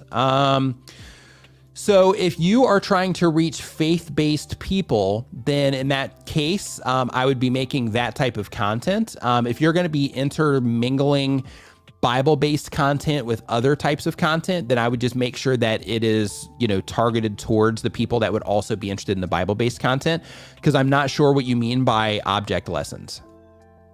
So I wish that I had a little bit more information there to give you a better, more accurate answer there. But, for right now, I'm just going to move on because I don't fully understand the question and I don't want to, give you the wrong information. So next up, we've got the Gaming Shelf. The Gaming Shelf says that they do gaming content. The goal is to hit 100,000 subscribers and share my love with gaming with the world. The question is, can you share how TubeSpanner's title creation tool works? One of them, it's one of the more unique YouTube tools I've seen. So when it comes to the title creation tool, or the title, generator, idea generator, the thing with it, I'm not sure, like on the AI side, I'm not 100% sure, like, on the coding side, how it works. But basically what it is you put in the topic and then it will use proven title structures to help you come up with like rock solid titles that are proven, like basically with TubeSpanner, one of the things with the title inspiration tool is you can use it to not only write good titles, but you can also use it to come up with ideas as well. So basically the idea is you put in the actual topics that you cover, and then you can put in all these additional elements that you want to add to it. So for example, if you want to make it a list, then in that case you're like, okay, I want to make this a list and it has to be within this genre. Then what'll happen is it'll spit back a bunch of options for you to help you come up with good video ideas or rock solid titles as well. So so in terms of how it works on the back end, I'm not the best person to ask for that. I would definitely go to the developers for that. But when it comes to it being a solid tool, absolutely everything in TubeSpanner is awesome. So next up on the list, and by the way, TubeSpanner, I got a link to that down in the description for those of you that are not familiar with it yet. Definitely recommend that you check that out when you get the chance. So retours. Hey, really quick retours. I just want to say I love your profile picture. Like, that's awesome. It just looks cool. Love it. But anyway, TV shows reaction channel here. Just got monetized. Woo! The average, that's for your monetization, by the way. Average 25 to 30 minute long videos. Should I allow publicity in the middle of videos, or can I avoid it? You can absolutely avoid it. So if you are in the partner program, which you said that you are, Andrew Can in the house. What's up, dude? Hope you're doing awesome. If you are in the partner program, which you said you are, then in that case, now you can go in, you can turn off those mid rolls. So in the past, you didn't have any control over that because you weren't in the partner program, which means that YouTube can run any ads on your videos willy-nilly and you don't have any call in it or any say in it. Now all that's changed. So now you can go back through all of your videos and you can turn those mid rolls off in all of your videos if you choose to. Let's see here. LaRon Henderson says, I just started my new poetry channel. I make my titles the title of the poems. Any suggestions for good title tips so my videos can be food? Found, I think is what you meant to say there. So when it comes to that type of thing, you know, putting the title of the poem is good, but maybe man, that's a tough one. So if you're going to put the title of the poem, then maybe also lean on, you know, maybe the inside of the poem, or maybe the feeling that you get from the poem or something like that. Or maybe even like when it comes to, you know, if it's a poetry channel and it's the title of the poem. Yeah, like with that, basically people would already know the poem in order to be clicking on it in the first place. So you would have to know the poem in order for, and I'm just kind of working through this here, like as we're going. So I'm trying to just kind of workshop this with you real quick. So if you're naming it the title of the poem, then the people that would be clicking on it would already be familiar with the poem, and therefore they wouldn't really need to even watch the video in the first place unless they just wanted to hear somebody say it. If you made the video about the lesson that you learned and you made the title about the lesson that you learned and you told a story about that poem, maybe even told the poem and told everybody how that impacted you, then in that case, in the title itself, you could leverage things like language, like, you know, this poem changed the way that I think about XYZ. This poem changed my relationship. This poem did XYZ. And by doing that, what you start doing is you start creating a curiosity gap of sorts that would allow you to possibly push into audiences that are not only interested in poems, because you'd be reaching that group too when you're talking about this poem, right?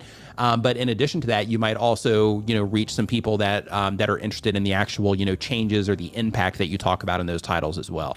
So I would think about how you're framing it overall so that you can go a little bit more broad instead of just like, hey, I'm just going to like say this poem and I'm going to make it the title of the poem, because in that case, you're relying on people knowing about that poem, knowing the title of the poem and remembering all of that. So if you start making it more about this, you know, this poem caused this or changed this or made me think this way or, you know, whatever, then I think that would just open you up to a much more broad, you know, audience of people compared to just narrowing it down to just the name of the poem itself. So hopefully that helped. But I would just think of it in that way. Like if I name it the name of the poem, who would be qualified to actually click on this, right? That's the exercise that I went through in my brain, is if it was, you know, the title of the poem, then in that particular case, you know, the qualifiers would be if there's no other context, no other information. If it's just the name of the poem, then they would have to already know the name of the poem. They would have to know that it's a poem that you're referencing and that it's not just a similar name. And then they would also have to be, you know, interested enough in hearing somebody say the poem that they would want to click on the video. So yeah, I think naming it the title, I think you're kind of working against yourself there. And I think that if you took just a slightly different approach to, you know, how you're packaging it up, I think that would give you more reach. I would at least experiment. I would at least experiment with that and just see if that, you know, helps you get a better result or not. Okay, you're saying it did make sense. Okay, good. So next up, we've got Black Hole Games. Black Hole Games uploads every other day. They do gaming and entertainment content. The goal of the channel is reaching 1,000 subscribers. And the question is, whenever I upload a video, it gets maybe up to 50 views, even my highest effort videos. And I'm wondering how I can get more engagement and increase my chance to get on the algorithm. Thanks for answering. So the very first thing when you are trying to, get in the algorithm, then in that case, yeah, and D put another, just a quick structure in here, like a poem for, and then insert who it is that you're trying to reach. A poem for single moms, a poem for single dads, a poem for athletes, a poem for, yeah, that's a good thing to try too. Excellent suggestion there, D. But basically, when you are thinking about YouTube's algorithm, it's important to make sure that instead of thinking like, hey, I'm trying to hit the algorithm, it's better to reframe how you're thinking about YouTube's algorithm. YouTube's algorithm is a system built to serve viewers with the content that's already on YouTube that they think, or the system thinks, is going to get the highest probability of a viewer being satisfied by that content. Now, they track that by looking at how often people are clicking on it compared to how many people they're showing it to, how many people are, watching it for X amount of time, how many people are completing the video, how many people, once they do watch the video, are commenting on it, liking it, sharing it, out, how many people are subscribing to the channel because of it, those types of things. If they watch that video, they watch more, all those things. But like when you're thinking about it, it's important to make sure that you're thinking that all of this stuff is built for the viewers, right? So it's not built for us, it's built for the viewers. So what you have to think about, or what we all, I'm not just saying like, but what, we all have to think about as content creators, if we're trying to leverage YouTube for anything, if it's for, if we want to get our message out there, we want to connect with communities, if we're trying to, use it as an asset to help us build our business, whatever the thing is, we have to make sure that we're thinking that YouTube is built for viewers. Therefore, we need, if we want the algorithm, so to speak, to favor our content, then we need to make sure that we are thinking about the viewers first, and that we're trying to get the viewers to have a positive response with our content. Because all the system is doing, it's more complicated than this at levels that, that unless you are a, computer scientist, you're not going to, you're not going to get. And same thing with me.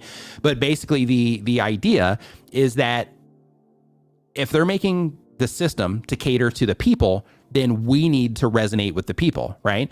So the way that we do that is, of course, we have to make sure that we're making good quality content that other people want to watch. And there's tons of nuance within that, but we have to make sure that we're making content that adds value to people in some way, that they want to, watch the content and they'll continue to click on it, continue to come in. But also, we also have to make sure that we're helping the right people identify that the content that we're putting out is for them, so that the system, YouTube's algorithm that you're talking about, so that the system can also quickly learn the right people to show our content to. So a great way to do this, or an easy way to do this, is by using identifiers in your content. D actually just put out a great example of this, saying this poem, is for, and then, putting a person there. So in that case, if you were to have like an audience identifier attached to that, and it's like, hey, this is for single moms, then in that particular case, in your case, in the poem case, it's going to be a little bit different because the whole channel isn't for single moms. But if you are trying to reach like single moms with your content, then in that case, when you're like, okay, this, a sugar-free, no, it's not going to be that's not going to be the right thing. Whatever the topic is for, single moms, or for single dads, or for athletes, or for YouTubers, or for live streamers, or for, iPhone users, or for filmmakers, or camera enthusiasts, or, like whatever, for gamers, like when you are adding those types of things to your titles, it helps people more easily identify that the content's for them. Now, in some cases, this can cause you to initially get less clicks on your content because the wrong people aren't going to be clicking on it anymore. It's only going to be getting clicked on by the people that it's actually intended for. But the win with this is that it helps the right people click on it, which then quickly helps the system know, hey, these are the people that are enjoying it, and all those other people, it's not for them. But the people that are clicking on it, they are, enjoying it. So therefore, we're going to find other people that are watching content about being a single mom, about being a single dad, those types of things. So when you are, gaming, how to be a gamer, whatever the thing is. So when you are trying to have YouTube favor you, so to speak, or show you to more people, It's going to come down to the performance of the content, but it's also going to come down to, you know, everything being clear within the video content, because YouTube, the system watches your videos. But, you know, within the video content itself, within your captions, within the titles, within the descriptions, making sure that you are adding that clarity there to also help the system more accurately and more easily show your content to the right people as well. So, you know, the best thing that you can do is, of course, you know, have that clear understanding of your audience, which is the thing that everybody's going to, you know, keep coming back to. But in addition to that, you know, you have to make sure that the content that you're putting out is competitive for the platform and that it is clearly targeted, because if you put out a bunch of random stuff, then in that case, there's no real clear target and YouTube will be testing your content all over the place. And if you are like, hey, this is who I'm targeting with the content, you understand it, all of your topics are about it, all of your titles are written in a way that helps those people understand it's for them, so they'll click on it and so on, then that quickly fine tunes everything to where YouTube system can quickly understand who the people are to show that to based on how they're responding to it, because you are literally targeting them from the outside with the topics, the thumbnails, and the titles that you're putting together. So you want to make sure that you're thinking of it from that perspective, and then start thinking of how you can add the most value to those people that are interacting with it. And the more you focus on those things, then the more you are going to get picked up, so to speak, by the algorithm. But one other thing that I want to say is one thing that YouTube mentions, and you can find this. They have like a creator tips thing that they've added to like the Google Help pages, the YouTube side of that. You can also find this information just randomly within the Google Help pages about YouTube as well. You can find it in interviews with, you know, different people of different levels that work at YouTube and all that. But, you know, at the end of the day, you know, everything's going to come down to, you know, it's going to come down to the video performance. But the thing that they always emphasize is that the algorithm follows the audience. Not that the algorithm just pushes your videos out to try to promote you and try to get viewers to your channel, but the algorithm follows the audience. So that means if the audience or the viewers on YouTube are having a good experience with what it is that you're doing, YouTube's going to understand who those viewers are based on how they use YouTube. And when the system understands all of that, then they'll more accurately show your videos to the right people. And then those people will continue to respond. And that's how things, you know, that's how the ball gets rolling, so to speak. Next, we got Math Defined. Math Defined, great question though. Math Defined says that the goal of the channel is to help people understand math. And the question is, a few weeks ago, you mentioned a site that you use to send out PDF copies to people. Can you talk about this site again? So it was SendOwl. So with SendOwl, if you're making like downloadables for sale, then you can use SendOwl for that. It's really cheap. I think it's like 10 or 20 bucks a month, I think. Let's see here. Next up, we've got King Pookie Nation Alvarez. They have been on YouTube for a year more. They do live play-by-play content. The goal of the channel is getting more subscribers and more comments. And the question is, how do I get more to join my stream? Leave a comment and sub. First, you have to make sure that people know that you're going to be streaming. So that's number one. So you want to make sure you're scheduling your streams in advance. If you don't have an audience yet, you got to make sure you're scheduling a little bit in advance. Make sure that you're using the trailer feature if you have it. And you want to make sure that you use that trailer feature so that the people that do get presented your live stream that's scheduled, when they click on it, they just have some type of information about what it is that you're going to be doing. In addition to that, when you're first getting started with live streaming on YouTube, you can do okay, like right out of the gate, but you also want to make sure that you are thinking about, okay, I'm making this piece of live content, but if I'm going to try to use it to grow my channel because I'm only doing live streams, then I also need to think about the replay. So you need to make sure that you are structuring things in a way with your content that will also make it good for the replay. So what that means is no countdown timers, no fluff at the beginning of your videos, no loading screens, none of that stuff. As you're going through it, you start it, you go, you come in, and you start doing the thing. You let people know in the very beginning whatever it is that you're trying to accomplish in your play-by-play games. You also want to make sure that as you're going through it, you keep trying to re-engage the viewers as well, and you ask simple questions that they can answer in the chat. So for example, if you are enjoying this stream right now, just say me in the comments. Like if you're getting any good information at all, even if it's one good thing so far, just say me in the chat right now. And according to what I'm seeing here, let me look really quick. We've got a lurker percentage right now of about 82% of you are hanging out watching, but you're not actually like engaging. So it'd be like super awesome if you could just, you know, just lean forward, or open up your phone or pick up your phone. If you're listening to this in the background, just walk over real quick and hit in your keyboard me, just so I know you're out there. You know, just for the sake of, you know, just showing this example also. in terms of, just asking a question that, that people can simply, answer. And then when they do that, then, you get that engagement. And thank you for everybody that did, answer that. And thank you for everybody that did, lean forward and actually engage as well. I appreciate it. So let's see here. So next up on our list here, we've got, let's see here, Director of Awesome. That's pretty cool. Director of Awesome. We should hang out. So they do a Pixel Pro 6 and they do collectibles and comic books. And the goal of the channel is helping people understand the value of traditional alternative assets like sport cards, comics, gold, and silver. And the question is, I've recently been approved. We got a lot of me's coming in. This is great. Thank you so much for that. But it says, I've recently been approved. I'm actually going to check this lurker percentage real quick. Refresh this. Just curious if it changed or not. Okay, so that got us down to 70%. That's good. So we went from 87, I think it was, percent down to 70% lurkers. So yeah, so thank you. Thank you so much for that. So the question is, I've recently been approved to sell on Whatnot, an app for selling comics, but everyone has horrid production value. I want to dual stream, and the question is, do you know of a way to stream my big Canon camera to a phone just like I do with YouTube? So I'm pretty sure, technically you can do it through StreamYard, just as a heads up, because with StreamYard, you can go, directly with your phone. Oh no, that's directly with your phone. Okay, never mind. So yeah, in your case, you can use, I think Cameo does that, to where you can connect a DSLR to your phone and it'll work. It'll work like that. I think the Cameo app will do that. But if anybody knows of any other apps, don't post links to them. But if you know any other apps that will let you connect a camera to a iPhone, or not an iPhone, but any phone, if you could just drop it in the chat, that would be awesome. So we can help them with that solution. So next up, we're on number 26, cruising through these today. Next question. Aurora Animates says that they have an animation channel. The goal of the channel is just for people to have fun and make a big community. The question is, I do very short animations for my videos. Do you have any ideas for thumbnails for this type of content, since there's not much to work with?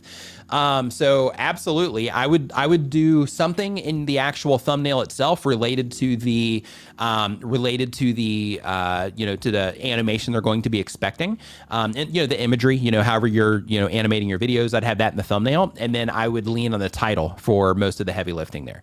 So what I mean by that is you're going to be using the title to be compelling to share, what it is, what your animation is about. So I would just make sure that you're using, some of the imagery that would be related topically to what it is that you're talking about in the thumbnail, but you would do it in your animated way, with your animated style, and then use the title itself for the heavy lifting on that one. So next up on our list here, we've got Car Show Vinny. Car Show Vinny says they have an automotive channel as well. The goal of the channel is to make a few thousand a month and retire. And the question is, what balance do you suggest for shorts versus long form? It seems like shorts is good for subscribers, but not much else. I don't like watching vertical videos, and it pains me to shoot in that form, as I would rather make full-size videos. You're giving yourself the answer right here. So here's the thing. And this one I kind of learned the hard way, is when it comes to all this stuff, you can do it all. Like, you can upload content everywhere. You can have a podcast, you can do shorts, you can do long form content and all of that. But with everything that you add to it, unless you have help, unless you're like hiring people or you have people, around you that are helping you with it, then in that case, it can become a substantial amount of work to, be getting all that stuff out there. So what's important to make sure that you're doing is that you're focusing on the thing that you want to do first, because, if you're going to be doing this for a long time, especially if you're going to be leveraging it for, your retirement, then if you're going to be doing it for a long period of time, then you need to make sure that you're doing it, with something that you will continue to be consistent at because you enjoy it. One thing that I experienced is I've tried, to do a bunch of things. And when I tried to do a bunch of things, I was like, I don't even like, this over here. I don't like talking about that, or, like whatever the thing is. And it caused me to, stop updating stuff and, like those types of things. So I really recommend that you pick the things that you enjoy and focus on those. Now from there, if you're like, hey, I do want to put out an occasional short just just, for the sake of, getting in front of a new audience that might not have seen my, my content, or maybe I'm still learning how to make thumbnails. So because of them, I'm going to try to use the shorts to maybe feed some of that longer form content, something like that. Then in that particular case, that's where you would say, okay, so I enjoyed on the longer form stuff. I'm going to make that as like my main content, but then I'm also going to upload shorts on a somewhat regular basis for the sake of, not having to make a thumbnail for it and being able to just grab, attention for that new audience that might see it in the short shelf. Next up on the list, we've got another thing to think about too. And I'm saying this because you mentioned retirement in your case. So another thing to think about as well, Vinny, is that when it comes to all of this stuff, if you do plan to use it to generate, a few thousand a month, I've got a video at the very top of the chat right now. It's called How to Start a Channel and Make Money. I put this video out on Thursday, and it's a long video. I think it's like 20 something minutes. But if you are going to be doing this as an income source, I really recommend that you watch that video and that you take notes on that video and that you implement the things that I'm talking about in that video, because, like when you're uploading content to YouTube, a lot of people will just rely on the ad revenue. But if you want to take, take an approach that will give you a faster earning potential in a shorter amount of time, or a high earning potential in a short amount of time, then it's also important to make sure that you are monetizing in other ways besides just, ad revenue. So I really recommend that you check out that video if you're interested in, growing the channel for the sake of, making some money. So next up on our list here, question number 28 is from Deanna Wren. Deanna Wren says they've been on YouTube for 1 year or more. They do mental health and lifestyle content. The goal of the channel says, I want to spread awareness of mental health and make social media my career. And the question is, if my channel isn't growing and I'm under 1,000 subs, is it worth starting a new channel and use the knowledge I've learned to better my videos right from the start of the channel? Or should I keep going with my current channel? So one thing to think about is that, a lot of content creators, they have a journey that they take. They come onto YouTube, they start making videos, their videos suck. It's just, we all go through it. It's just part of the thing because you got to learn how to make videos. So they start making videos, their videos suck. And then as they start getting better and better at making videos, they start doing better and better on YouTube. So one thing to keep in mind is that, yes, you've learned a ton of stuff, on your way to 1,000 subscribers so far, but that doesn't necessarily mean that you need to jump ship and then start, working on a new channel. Instead, what I would do is I would think to myself, okay, this is who I've decided now that I'm trying to reach with my content. So since this is who I'm trying to reach with my content, then in that particular case, what on my channel, for this target audience that I'm trying to reach isn't appropriate for them anymore. And then instead, you might want to go and take down some of that content and then just focus everything in the direction that you're wanting to, take the channel with the audience that you're trying to reach with that content. That might be the better approach instead of starting a completely different YouTube channel. Operation Renovation of the Villa says, wait, shooting vertically is undesirable. Yeah. So, like if you're like a, younger person or like really into social media, like the vertical thing isn't like, that big of a deal. But, me, I'm not a fan of vertical video either. I think, I'm just not a fan of it. Like I'm playing along, but like, I don't like vertical video either. Like, I'll watch it, but I'm not a fan of actually shooting it. Like, it's just not, my brain, it just doesn't, work well with me. Like, I mean, it's not, I'm being dramatic, but it's not really that big of a deal. But like I'll watch it, but I'm just not a huge fan of making the vertical content either. So I kind of get what they're saying in terms of it's just not their thing. And another thing with that too is depending on the type of content you make, like if you're trying to teach people stuff, you can do it. You can give them like quick hits of information and like the shorter content. But now TikTok's got the longer vertical videos and stuff. It's getting better. But for a period of time there, we had in the vertical space, like the only stuff you could do was just like super quick. Like, hey, you couldn't really deep dive on anything. But with long form content, you can make an hour long, video if you want to, and people can come in and they can really, get the nitty gritty and details of everything it is that you're trying to, show people, or the craft you're trying to teach people how to put together, or the dresser you're trying to teach people how to build, or whatever the thing is. And some content just doesn't work as well, when you're trying to actually give people information. But it's the world we're living in. And if you got to, if you want to stay relevant and, all that good stuff, then in that case, good chance you're going to end up making vertical content at some point. Invisible America says, my eyes don't work with vertical. Yeah, I hear you. Let's see here. So next up, we've got 45 now is where we're at. or sorry, 29, sorry. And the channel is The Real Profit. The Real Profit says they do informational gaming channel. The goal of the channel is informational gaming and to incorporate some of my music. And the question is, as a beginner channel, I've gained 100 new subscribers in the past 28 days. Congratulations. 1 month uploading shorts every day. Is it wise to only do shorts until I hit 1,000 subs? And is a slow decline in viewer retention average? So in terms of getting to 1,000 subscribers and then jumping over into long form content, I would be thinking about long form content like now. Like if your plan is like, hey, I want to make long form content, kind of like what we just talked about. If your plan is like, hey, I want to make long form content as my thing and then do shorts like from time to time, whatever, then in that case, I would start making long form content now. And the reason for that is because one, that's going to help you practice making long form content and learning how to get people to click on it.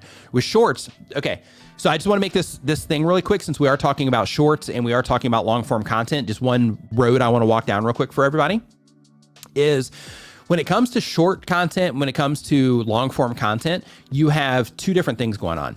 With long form content, you have to make thumbnails for it, you have to make titles for it, but then you also have to be able to grab somebody's attention from either a homepage, suggested videos, or a search result with only your topic, title, and thumbnail. Really, your thumbnail and title is what's going to grab the attention. So you have to be able to grab their attention and then be compelling enough to actually get people to click on it and come in and enjoy the content. And then, of course, you got to give them great content. Now, on the other side of that, like, people are having to make the choice. I'll do it that way. People are having to make the choice on whatever platform or whatever, page on YouTube they see your stuff. They have to make the choice to click on it before they get the option to watch it, right? So you have to get good at making thumbnails and titles and coming up with good topics that are interesting to people. When it comes to shorts, it's a different game because with shorts, you don't have to make a thumbnail for it. You can make a title for it, but people aren't choosing to watch your short or have it put in front of them. So of course, once it's put in front of them, they're choosing to watch it, or not, but they don't actually have to make a choice to click on your short. So because of that, your short is just happening to people. So it's easier to get views on shorts because all you have to do is keep their attention for a period of time and then it will count as a view. Whereas on the long form, it's a bigger challenge because there you have to get people to click and then get them to watch the video for a period of time. So when you're first getting started, the short form content's a great way to start because it helps you learn how to capture people's attention when your videos first start, which is something that you're going to need for that long form content as well. The downside is if you plan to make long form content on your YouTube channel, but right now you're like, hey, I'm just doing shorts so I can get a bunch of subscribers. That's okay. But keep in mind that if you plan to make that long form content, that you should go ahead and start doing that now so that you can practice making long form content. You can practice coming up with good topics that people are likely to respond to and practice doing the research to figure that out. You can practice making thumbnails because that's a skill that you need to learn how to do. And you can practice writing compelling titles or just putting together completely, compelling packaging, right? So you want to make sure that you're doing these things so that you can learn how to get people to respond to your long form content if you plan to make it while you're also putting up shorts. So what I recommend in your case specifically is like do both. And if you do both, then you're going to be working on one skill set while you're also, working on the other. And then you can also use that vertical content that you're currently uploading to YouTube Shorts. You can go ahead and put that on Instagram Reels, Facebook Reels. You can put it on TikTok, any of the vertical platforms. You can put it there as well. And you might find that you're going to grow your audience in all these places. And then you can send people back to YouTube. You can actually use TubeSpanner, the social bio tool, to actually help you do this. But you can send people, from all those different platforms to your YouTube channel, or you can grow independently on all of these other, platforms with that same content that you're putting up to YouTube. So, there's a lot of different options, but the thing just to make sure that you are clear on is like, if you are uploading for the sake of hitting that milestone, it's important to also do the long form content, because if you're doing the long form content, then if you plan to do that, then you're going to need to learn how to get people to click on your thumbnails and titles. And when you're making shorts, you just don't get that practice that you get with the longer form content. So if you're just joining the stream, we are talking about YouTube, all things related to YouTube and being a content creator. So if you have a question, there's a form down in the description below. I'm going to be taking questions out of the chat here in just a little bit. In addition to that, I do want to let you know that if you are just joining the stream for the first time, I go live like this every single Saturday talking about YouTube. We're all content creators here. So if you are starting a channel, considering starting a channel, or even if you have experience, there's something that you can learn here from this channel. So if you are taking YouTube seriously and you're trying to get some traction for whatever goals it is that you have with your channel, make sure you stick around so you can enjoy the content. And again, if you have a question, make sure you put it in the form that is down in the description.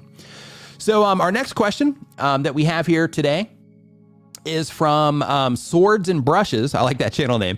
They do bi-weekly content. The type of channel is Tabletop Hobby, which is painting. And the goal of the channel says, I love the hobby and I want to share it with the world. My main focus is to serve others with informative and entertaining content. Eventually, I want to go full-time and make an income doing what I love. And the question is, when would you say is a good time to ask others in your niche to do a collaboration on YouTube? You can start doing that right away. So, when you first start your channel, you can start collaborating with other people that are also getting started. And by doing that, you are going to learn through each other the process of collaboration because, there's a structure involved with that too. So like when you start collaborating with other content creators, then in that particular case, one of the things that you are going to be doing is you're going to be getting that workflow together, right? So with that workflow, one, you have to start getting your outreach together. Like, hey, how am I going to be reaching out to people to collaborate? Then once you get somebody that's like, yeah, let's do it. Then you got to be like, okay, well, how are we going to share information back and forth? How are we going to get the videos back and forth? How are we going to put it all together? So, just trying to do that as fast as you can is going to help you get that experience that you need so that if the opportunity comes for you to collaborate with somebody that does have more experience, they don't have to train you up because they'll be able to see through your outreach or through, how everything's being put together. They're going to be able to see if you've, if you have that experience or not. So, so because of that, I would start doing it right away. Collaborations are a great way to grow. And in addition to that, you create a relationship with other people that are also doing what it is that you're doing. So let's say that you notice in your stats, like, hey, I have a block of stats missing. I don't know what's going on. Is YouTube broken? Is it just my channel? What's going on? You can hit them up. Hey, I just noticed I have this block of stats missing. Are you missing the same thing? Yes or no? Oh, you are too. Must be a glitch. Cool. Thanks. Appreciate it. And then you get back on with your thing. Same exact thing goes to like, hey, my average view duration is about this for my videos that are about this long. What are you getting for that? And you can just start, doing these little comparisons and things like that. But it's great to have allies that are, that are also doing this type of thing. So start collaborating right away if you can. But another thing I want to mention as well, if you are wanting to do this full time, which is one of the things you mentioned in your question here, one of the things that I really recommend that you do is I recommend that you also get your monetization plan in place because you have, a bunch of different ways that you can monetize on YouTube, but a lot of people only look at on-platform monetization. You can make a ton of money on on-platform monetization depending on the content you're making, but in a lot of cases, you can make a lot more with off-platform monetization. So make sure that you're just looking for your content that you're putting out and you're giving yourself the best chance to make that income if you're wanting to, make an income from doing what you love.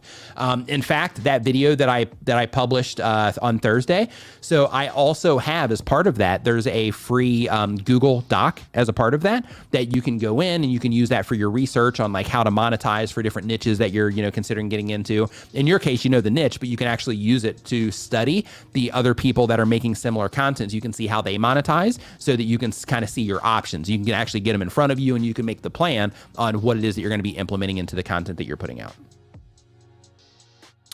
Let's see here. Music fame. Absolutely it is. Hope you're doing awesome. So here, next up on our list here, we're on question number 31 now, just cruising right along. And we've got genealogy with Amy Johnson. What's up, Amy? Says she uploads one time per week or more. She does family history content. Goal of the channel is to help people discover their family history and grow my business. And the question is, how do you revive a video that has a good average view duration, but the impressions to it have died? I'm not understanding how changing a title and or thumbnail can restart the impressions.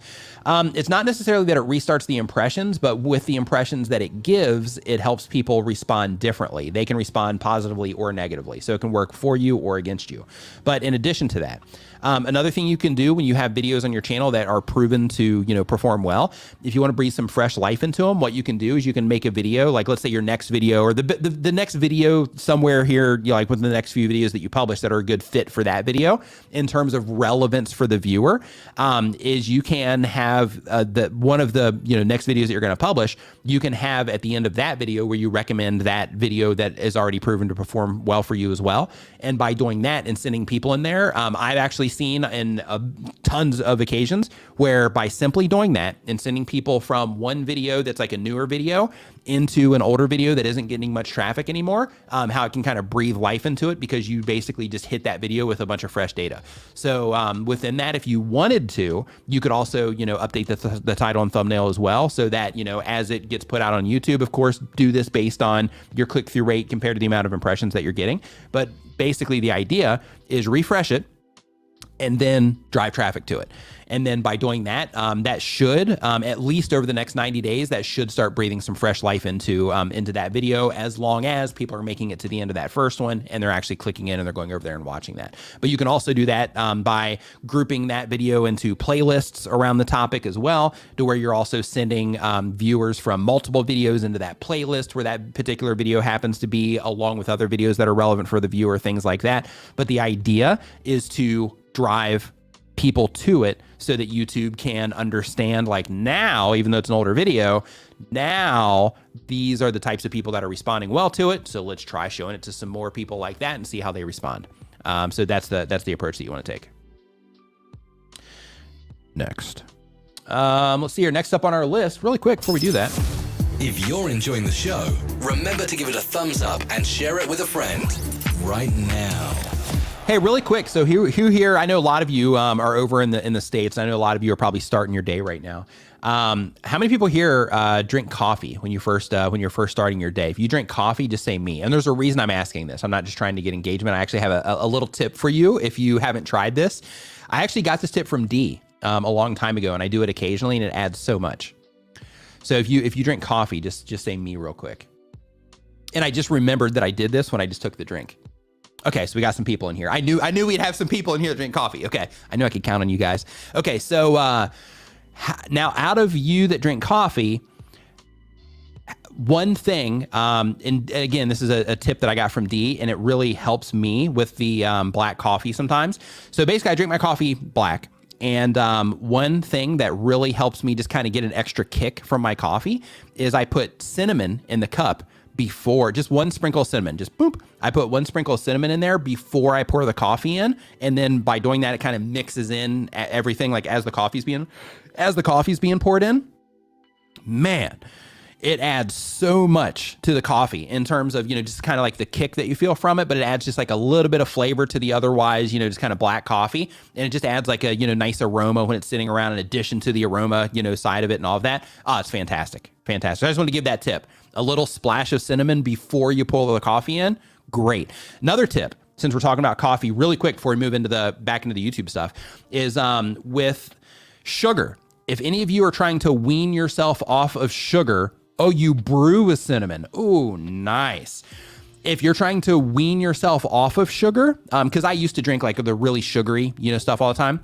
One thing that I also found, and I learned this in an accident actually, if you get your coffee first and then you put all your sugar in it, it's going to take you a lot more sugar to get the same taste than if you take your sugar and you put in a lot less, you put it in before you pour the coffee in, then you require less sugar to get a similar taste. So another little coffee pro tip for you there.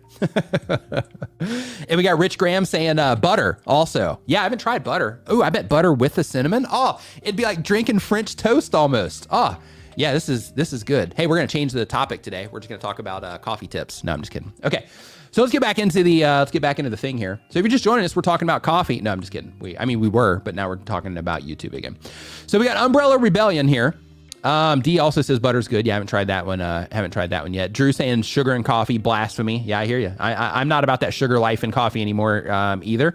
But man, that cinnamon. Whew. Umbrella Rebellion says they've been on YouTube for less than a year. They have a podcast channel. The goal of the channel is religious, spiritual trauma recovery. They co-host and they are religious cult survivors. Interesting. Question, are there any tools in YouTube or apps to help create snapshots of an episode to easily post a YouTube short? Looking for a quick way to grab sections of my episodes to make shorts quickly and easily. Not that I can think of. So what you would need to do there is you would just need to download it, and then you would need to just open it up in your editing software and just kind of scrub through it and then cut out what you need. So in terms of, just grabbing the section off the top of my head, not that I can think of immediately. I do know that here, like on YouTube, for example, I have in my live stream settings right now, I can just click on the thing to make a highlight video. I can click on it to add like a stream marker, like those types of things here directly in YouTube, click on it to insert an ad, that kind of stuff. But in terms of grabbing a section of it for a short that I'm aware of, nothing off the top of my head. Let's see here. So Child of the Console says, try a pinch of salt instead of sugar. My next cup. I'll try that in the morning. Thank you for the heads up there. Love that. We got tips going both ways. Love it. Love it. Yeah, I'll definitely try the salt thing. So let's see here. So let's go back into the chats really quick. Let's go into here. Doug mentioned a while back that I missed one, so I'm just kind of scrolling down looking for it here. Okay, so we've got a super chat that I missed here from Sharpie101 Game. Says, "G'day, Nick. Great live as always. You've always been an awesome teacher." Thank you for the kind words. I appreciate that. Says, just wondering if my gaming channel would be something you'd be interested in looking at in more depth. I'm happy to share any of my analytics. So when it comes to doing that sort of thing here during the stream, I don't do that in the stream anymore. That's why I've moved those types of things into my channel membership, because with that, then I can, then I am basically doing that for people that I believe that are going to, make the changes, because we used to do that. We used to do that with every live stream, where we would spend like 3 hours. Our streams would be like 7 hours long, and we would spend like 3 or 4 hours just looking at channels. But the problem that we ran into, and just to explain why we don't do that anymore, the problem we ran into is that a majority, almost everybody, there would be, like a small percentage of people that would actually go and make changes and do the things. But then a majority of people, they would just keep having their channels pull it up and they'd keep requesting the reviews and all that, but they wouldn't do anything to actually change or to try to move the needle forward. So because of that, we're like, if people aren't going to be doing the stuff, then in that case, we're just going to section it off to, a smaller group of people that might be a little bit more committed, that might actually take the advice and apply it, versus just randomly just pulling up just random channels of people that didn't really have an intention of even trying to take YouTube seriously, as an example. Like some people just wanted to see their channel on the screen or whatever. So so that's why we don't do them during the streams anymore. So let's see here. So next up on our list here, we've got, and we are on number 33. Sam Sip Sam is how you say it in Thai. Math Defined. I think we did this one already. Did we do math? I know we did another math channel, so I'll go ahead and do this one just in case it wasn't you. So Math Defined is the name of the channel. They do math education. The goal is to help people understand math, and they're trying to start a business selling math curriculum. It says, how can I get a sponsor for my channel? Okay. So what you want to do, and you can use that Google Doc that I was talking about in the video that's pinned to the top of the description as well, or the top of the chat. But basically what you want to do is you want to go and you want to look at all the other channels that make content like yours, the math content that you're making. You want to go hop into YouTube search, start pulling up all the channels you can find that make that type of content. Then you want to go and you want to start looking in their video descriptions. In their video descriptions, you're going to see how they're monetizing, because it doesn't matter if you're an affiliate, doesn't matter if you have sponsors, like whatever it is, however you're monetizing, if it's merch, whatever, you're going to have links in your description for it. So because of that, you want to go and you want to look for all the different people that are making content like you, and you want to make sure that you are looking in their descriptions to see how they're monetizing. Look at experienced creators and look at people that are just getting started as well. But when you look at the experienced creators, you're probably going to find stuff that is going to end up converting better and all those good things. But when you're looking at those in those descriptions, then what you want to start looking for is you want to start looking for the companies that are also sponsoring some of these other math channels. And then when you do find some of those, then you want to write a properly formatted email, let them know that you have a YouTube channel, let them know that you would love to work with them in some way and that you would like to get them on a phone call if they have availability for you. Then you want to hop on that phone call if possible, let them know you have a YouTube channel, let them know the average view counts that you're getting, your demographics, what it is that you're trying to accomplish with your YouTube channel, the type of people that are interacting with your channel, all of those types of things. And and try to create the conversation around them sponsoring some of your YouTube videos, or at least a video or a series of videos, so you can see, you know, how they convert, or so they can see, you know, the traffic that you can drive, those types of things. It's really helpful in that case if you already promote things as an affiliate, because then you can say you have actual data that you can lean on, where you can say, hey, so, you know, typically, when I put out an affiliate offer, usually over the course of like X amount of videos, I can drive X amount of clicks to it, those types of things. When you can have that type of information, it kind of levels things up a little bit. However, if you don't, then you can just start the conversation by letting them know that you're on the map, letting them know, you know, what it is that you have to offer, letting them know the packages that you have available when it comes to sponsorship and exactly what it is that you're looking for. But remember, when you're doing this, you want to pitch everything around the value that you're going to bring to them, because the whole conversation is about them and the value that you can bring to them, with the other side of it, which is in order to receive that value, then they need to, you know, compensate you in some way. So start documenting all those companies that are working with other people already.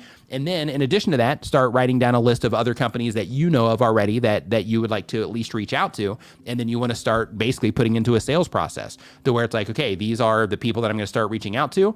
These are the people that agreed to hop on a call. These are all the different calls that I made. Out of all these different calls that I made and conversations that I've had, I was able to convert the, you know, X amount of people into actual sponsors. And then out of those sponsors, I was able to deliver X amount of clicks that I'll be able to use, you know, later, you know, for other sponsors that, you know, want that type of information.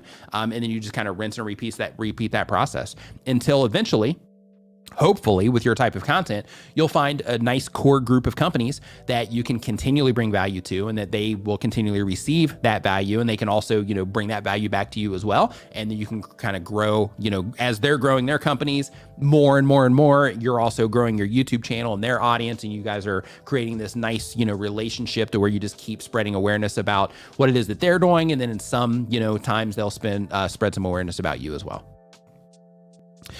So let's see here. Next up, we've got, okay, we did that one already on the salt. Definitely taking that tip. So next up on the list here, we've got, this is number 34. We've got Patty Lang's Sacred Mementos, and they do antique and vintage sales. Ooh, that sounds interesting. And the goal of the channel is live sales. And the question is, I read the creator mix rules, no uploading. I want to double check that I can or cannot upload creator mix with StreamYard or Canva. Yeah, you can. So what we mean by that is when you are using creator mix, you can't just download the song and then upload it by itself, essentially, and then offer it to other people, you know, as music they can use. Because that's a big problem on YouTube, people doing that. So you can absolutely download it. You can upload it into StreamYard. You can play it in the background of your live streams, no problem at all. So yeah, you're good to go there. Let's see here. Next up on the list, we've got Music Fame. What's up, Music Fame? Music Fame says that it's a music channel. I upload Libata videos and live stream reactions. I have also had a 46-second YouTube Shorts video go viral. My channel has amassed over 4.3 million views. Congratulations. 7,700 subscribers in my first 11 weeks of operating, but I only have 320 hours of watch time for long form content, but over 80,000 hours of watch time for Shorts videos. Welcome to another problem with YouTube Shorts. So our goal is to provide awesome music to all genres of the YouTube community and become part of the YouTube Partner Program and eventually have multiple YouTube channels that are successful. And the question is, if YouTube ever going to reward consistent YouTube creators for watch time with Shorts video content, and also how to engage YouTube audience? Okay, here's the thing. YouTube doesn't reward us with anything, right? The viewers are what causes our reward. So basically, a lot of people are like, hey, I put a lot of effort into this content, therefore YouTube should give it more views. It doesn't work that way.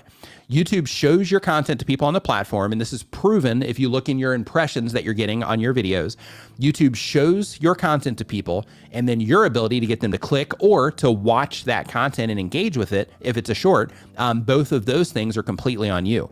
So if you are uploading things and people are not, you know, responding to them well, so you've got some that they've responded to, but as part of that, it seems like, you know, some of it, you're also not getting, you know, the response that you want. And that comes down to just how people are responding to your content. So there's nothing that you can do that will magically make YouTube just drive views to you outside of creating excellent content and getting people to respond to it. So because of that, when you are, when you're coming after shorts or long form content, it's just important to know that and to not blame YouTube, right? Like anytime I put out a bad video, like I just have to look in the mirror and I just have to say, okay, you know what? The bad thumbnail, maybe I packaged it wrong. Maybe the timing wasn't right on that video. Maybe I put too many videos close together. Maybe, I should have uploaded more that past week, things like that. Like I blame myself for all of that because it all comes down to me. And, when you are publishing content, the same exact thing applies to all of us. But one of the things that you're saying here is, about the watch time that you're getting.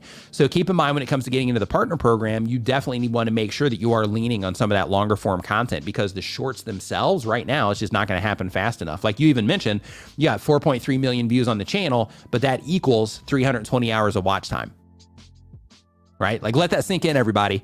4.3 million views. 7,700 subscribers though, so that's good. So you've got that requirement. But in terms of getting monetized, if you're wanting ad revenue, right now, you're taking the L, so to speak, because all of those views have equated for the shorts. All those views have been 320 hours of watch time. But you got 80,000 hours of watch time for, oh no, that's for shorts, sorry. 320 hours for long-term and then 80,000 hours for shorts content, which isn't going to count towards the monetization to the partner program. So let's see here. So next up on our list, we've got, that virality that doesn't count towards the partner program always hurts. Because that's great, it's good content. People responded to it. In my opinion, they should totally count that. In my opinion, they should count any, like if you considering you got 80,000 hours of watch time on YouTube Shorts, in my opinion, you have reached the requirement multiple times over. They should, without question, in my opinion, they should without question reward you with the partner program for that because you've more than exceeded the requirements, for the long form. Even though it happened in shorts, they should totally, in my opinion, for shorts creators, when you hit those milestones, they should give it to you anyway. Anyway, Carolina David Productions is our next question. They upload every other day to YouTube. They have a cooking, gaming, and vlogs variety channel. The goal of the channel is to meet new friends and become a full-time YouTuber. Question, why does YouTube take our subscribers and watch time when we get close to monetization? They don't. So this is another thing where it's important to make sure that you understand what's happening. So right here, you told me already that your type of channel is, and this is why I asked these questions in this forum. So you told me here that the type of channel is cooking, gaming, and vlogs, and that you're doing a variety channel. And then you follow that up by saying, why does YouTube take our subscribers and watch time when we get close to monetization? So on the watch time side of things, that can happen when YouTube deletes accounts, like when people spam or they sub for sub, things like that, then they get their channels deleted.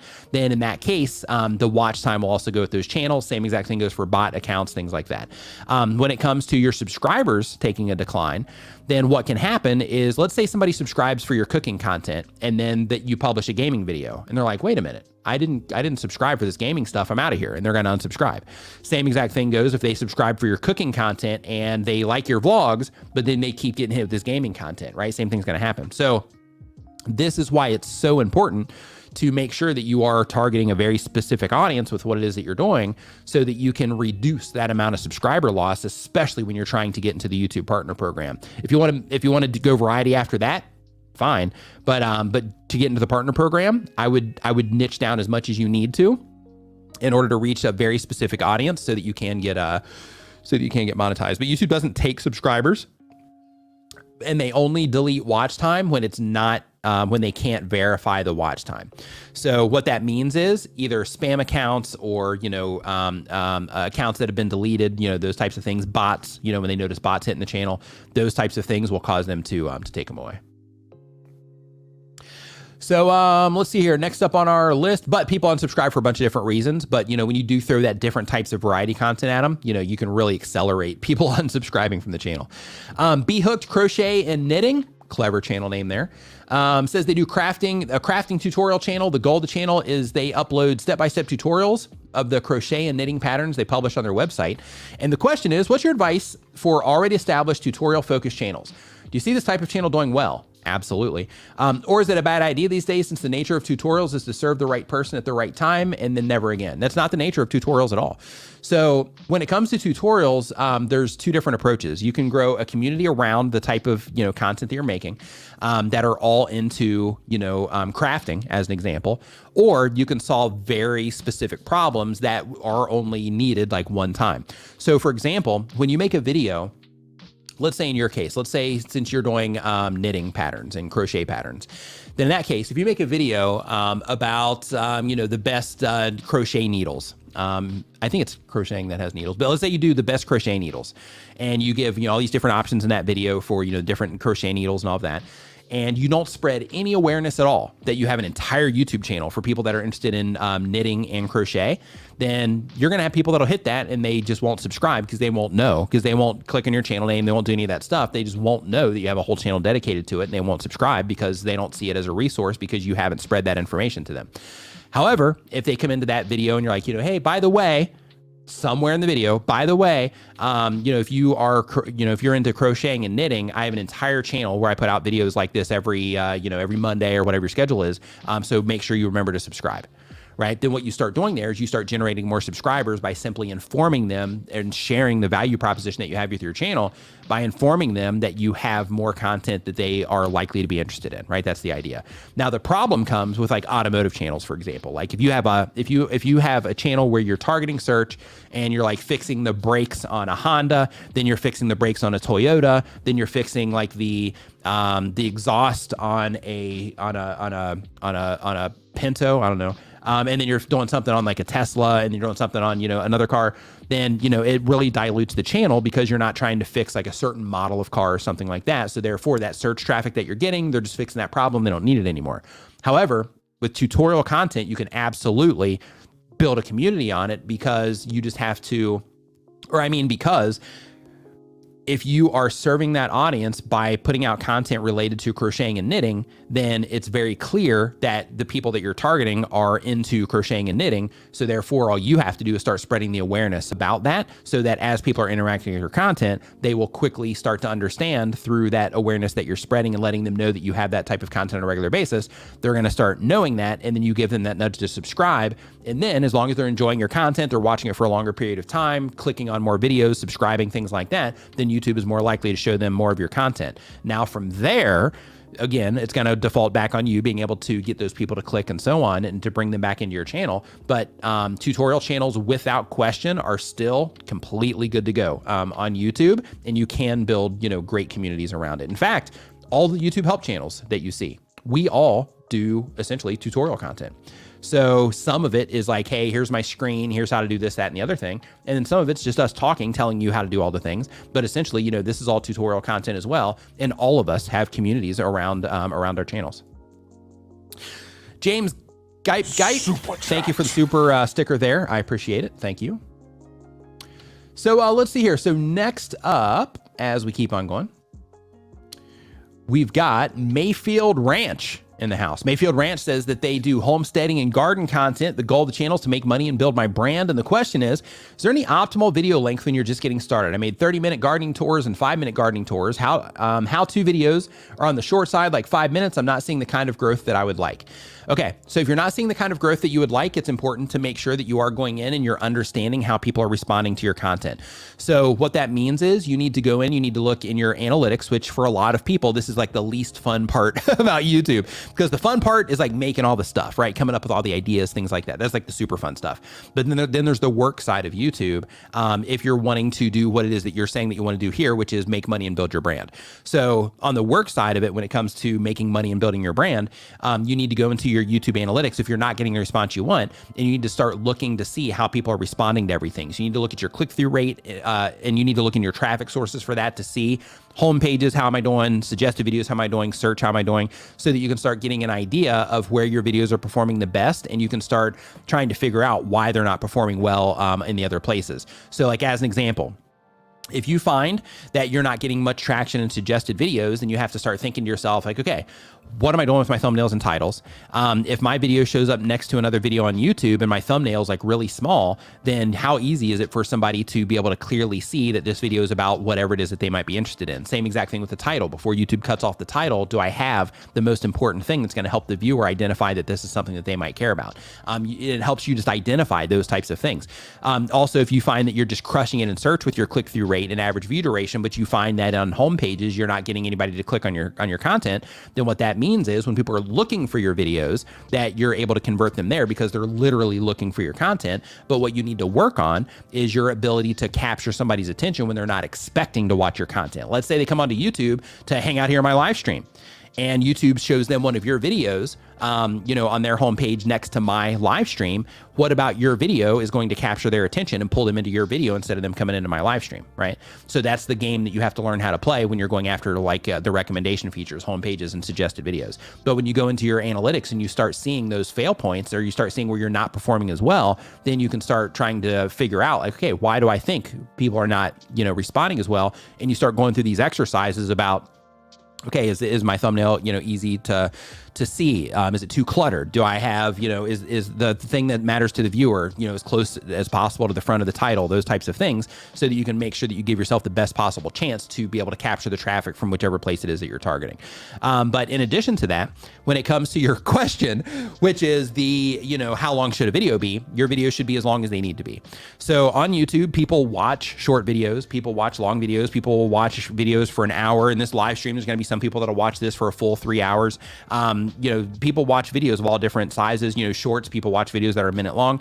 So, people watch all different types of, content on YouTube. So what you need to do is you need to think in terms of this video that I'm putting out, how long do I need to make this so that it gives everybody the information that they need for this particular video, because you're teaching people about homesteading and gardening.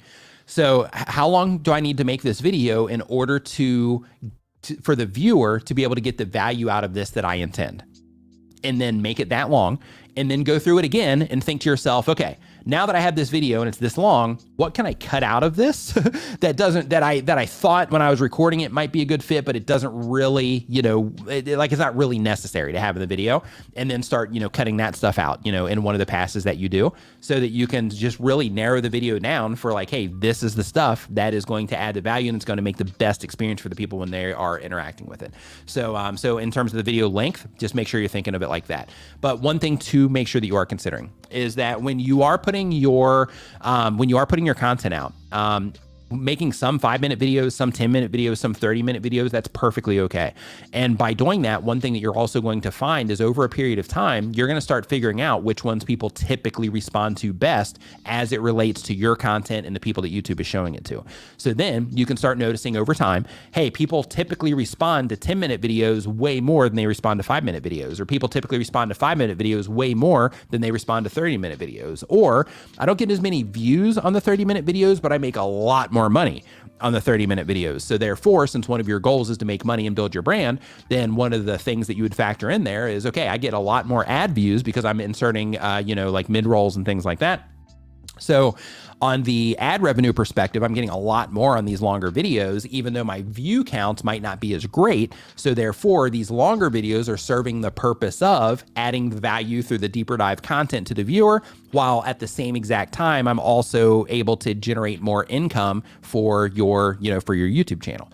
And then the shorter videos might be, hey, I'm trying to reach people and pull people in that don't have time to watch a 30-minute video right now, but I'm just trying to get some short, quick bite content for them so that they can, come in and be introduced to me and the channel and all that stuff and see what it is that I have to offer. So that way you're putting out some content initially while you're getting going. You're putting out content in different lengths so you can try to figure out, one, the purpose that you're going to have in the future for each one as you start to understand, which ones are generating income and which ones are driving more subscribers, which ones typically get more engagement, which ones typically get more views, those types of things. But as you start putting out the content of different lengths, then as long as you're paying attention and you're noticing these things in your stats, then you'll be able to quickly start figuring out what content you need to put out in order to accomplish, the ad revenue or the subscriber growth or the view bump or whatever the thing is. And you can use your grouping feature inside of your YouTube analytics to help you with this over time. So if you're going to be experimenting with this as you're doing it, Then what you want to do is you want to go into your YouTube analytics, go into advanced mode. Once you're in advanced mode, you want to click on your channel name. And I know it's a weird place for it, but you want to click on your channel name, and it's going to pop up this box over on the far right-hand side. You're going to see a tab that says groups. And if you're taking notes, by the way, everybody here using TubeSpanner, if you're taking notes on this, I'm just going to put this thing up here just as a quick reminder to take notes, because this is the type of thing that you want to take notes on, the steps that I'm saying to take here. But basically what you want to do is you want to use that grouping feature. Again, I'll just say it again really quick, just in case you weren't, taking notes on that. So in order to create the groups, you want to go into your YouTube analytics for the channel, and then you want to click into advanced mode for the analytics. It's going to be in the top right-hand side if you're on a computer. And then from there, you want to click on your channel name, and then it's going to pop up a box on the far right-hand side. You're going to see a little tab that says groups. Click into that. Then what you're going to see is down at the bottom of that groups page, you're going to see the option to create a new group. So what you want to do is you want to create one group, and you want to call that one 5 minutes. And basically any video that's 5 minutes or less, you're going to put it into that particular group that's already on the channel. And then the next one you want to do is going to be like 5 to 10. And then that particular group right there, you also want to put any videos that are over 5 minutes long, but under 10 minutes long. Same exact thing goes for 15-minute videos, 30-minute videos, and so on. So then you start categorizing your content into different time links here within the grouping feature. And then what you can do after that is you can go in and you can start, Jerry says he's writing fast. But what you can do is once you have, these groups set up, is you can go in, you can pick one group. And then it's going to start showing you the performance, information on that particular group. And then you have an option over on the far right-hand side of the screen where you can click on compare. And then what you do is you click on compare, and then you choose one of those other groups, and then you can start comparing those groups against each other based on different things that you're trying to figure out. So for example, if you're like, okay, which one of these groups typically gets more impressions on them as a content set? Then in that particular case, you would say, okay, I'm going to compare the 30-minute group against a 10-minute group. Once that one's done, then I'm going to compare a 30-minute group against the 5-minute group, and so on. And then you're going to be able to quickly figure out, which ones typically get more impressions on them. You're going to be able to figure out at a glance which ones generate more revenue. You're going to be able to figure out at a glance which ones people typically click on the most and things like that. So when you start using the grouping feature, this is a great use case for it, because what you do is you start better understanding how your audience responds to each different set of content that you're doing. So for example, in my case, so, for those of you that are just joining the stream that might not know about this yet, so I just started a series recently on basically just keeping you guys up to date on what's going on YouTube. So it's a video or a live stream that I do on Fridays, and it's basically just a quick update on, hey, these are the things that YouTube has changed this week. These are the things that they're talking about in the news as it relates to YouTube, things like that, to just kind of help you stay informed as a content creator. So make sure you subscribe, click notifications and all that, so that you're likely to see that content when I publish it. But the idea with that content is that content, I'll go into my analytics, I'll make a group for that content. Each one of those videos will go in there, and then I'll start comparing them against other stuff that I have on my channel. And if I figure out that, hey, they're really just not digging this through the information that I see in the groups compared to everything else, then I'll kill the series and I'll just stop doing it. But if I'm like, hey, this is, this particular series, it's performing, okay for the channel, or it's doing, good enough to where it's at least competing with some of this other content, then I'll keep doing that series, unless there ends up being other benefits to doing, that particular series outside of just the response that you guys are doing. So, using the grouping feature is great for all of those things. And that's just the tip of the iceberg, really, when it comes to the grouping feature. But you definitely want to make sure that you're using that. Okay, next on the list, we've got Fluent American. Fluent American says that they do American accent training. Interesting. The goal of the channel is to provide free resources for accent training and develop a client base. And the question is, in traffic sources, what exactly are other YouTube features? Recently, several videos keep attracting higher numbers for my channel from this source, but YouTube's description of other YouTube features is not very clear compared to, say, suggested or browse. So other YouTube features, I used to have this list in my brain because they have it in the Google Help pages, but off the top of my head, I can't remember, but it's basically not the main traffic sources. So when it comes to other YouTube features, it's basically, it doesn't really matter. Like it's in there basically saying that these are just other places on YouTube where you'll have views come in. But the ones that you want to make sure you're focusing on is browse, and within browse, you want to make sure you're focusing on home and subscription feed, because the subscription feed is how good you are at getting people that are already subscribed to your channel that are seeing it in the subscription feed, how good you are at getting them to come back in. So you want to pay attention to that too. But basically the browse, the suggested, and search if you are targeting search. Those are the ones that are the most important to pay attention to there. Next on our list. So really quick, Bella L says, if you watch your own videos, will it increase watch time and views? No, it will not. So this is one of those things about YouTube verifying views. So when you are watching, like if you watch your own content, YouTube can detect that it's you. Even if you use another YouTube account, they'll still be able to detect it, and that will end up not counting as a verified view. So, you know, if you notice watch time getting taken away, you notice views getting taken away, things like that, you know, shortly after you publish and you're interacting with your content a lot, you know, that's right out of the gate. That's, you know, one of the first things that'll happen. So like Doug Houston saying right here in the chat, you know, you can't game the system by doing those types of things. So everything on YouTube, you know, in order to get the best response here, like you have to make sure that you're, one, making content that people, you know, are interested in, two, that you're able to get them to respond to it, you know, organically, because just watching it yourself, no, that doesn't help you in any way, shape, or form. Pat's Tune is next on our list here. Pat's Tune says that they do educational and informative content. The goal of the channel says it's a hobby, but I'd like to make it an alternative source of income. And the question is, my question is about YouTube's fair use policy. I use a lot of videos already on the internet, as well as pictures, to tell a story and rank institutions in Ghana. I'm worried about monetization. Will that be a problem for YouTube to monetize my channel? It can be. It depends on, you know, the details of what you're putting together and the person reviewing your channel when it comes that time. So yeah, in some cases that can work against you, and in other cases it's not that big of a deal based on exactly what it is that you're doing. So I'm not, you know, like I don't work at YouTube. I'm not part of that team. So I can't tell you, yes, for sure you'd be fine, or yes, for sure you wouldn't, based on how you're using it. But you know, that's going to come down to them. Madcap Hats says that, let's see here. They do how-to sewing hats, scarves, home, and pet accessories. And the goal of the channel is to develop new streams of revenue eventually. And the question is there any benefit to showing the number of subscribers I have if it's less than 1,000? YouTube is planning to publish the number by the end of July for everyone. Then I should be there. But should I do it now since it's hidden while I'm in the mid 700s? Go ahead and make it visible. Doesn't matter. That's why YouTube is turning that feature off, because it doesn't matter. Like nobody cares. In terms of like us as YouTube content creators, we think about it. It's a big deal for us. For our communities, it can be a big deal, you know, where people are like, oh yeah, you know, you're getting ready to cross this huge milestone. We're behind you. You know, we want to help you hit it, those types of things. But in terms of, you know, like a new person coming into your YouTube channel, doesn't matter. So kids usually think it matters, but it doesn't really matter. So like, for example, if your video shows up on somebody's homepage, they click on that video. Let's back up. Your video shows up on somebody's homepage. Nobody can see your subscriber count on that homepage. So therefore, they're making the choice to watch your video if they can see your subscriber count or not. The only way they're going to see your subscriber count is if they care enough to actually look at it. Because remember, people are on YouTube interacting with YouTube because they want to watch videos. They want to entertain themselves. They want to learn stuff, you know, whatever the thing is. They're not there. Oh, hey, I want to look at everybody's subscriber counts. As content creators, it's on top of our mind because it's important to us. But for, you know, civilians, people that are not YouTube content creators, for them, yeah, it's not, you know, it's not at the top of their mind, so to speak. Don't get me wrong. I know, like, you know, younger people, they definitely care about subscribers and all that.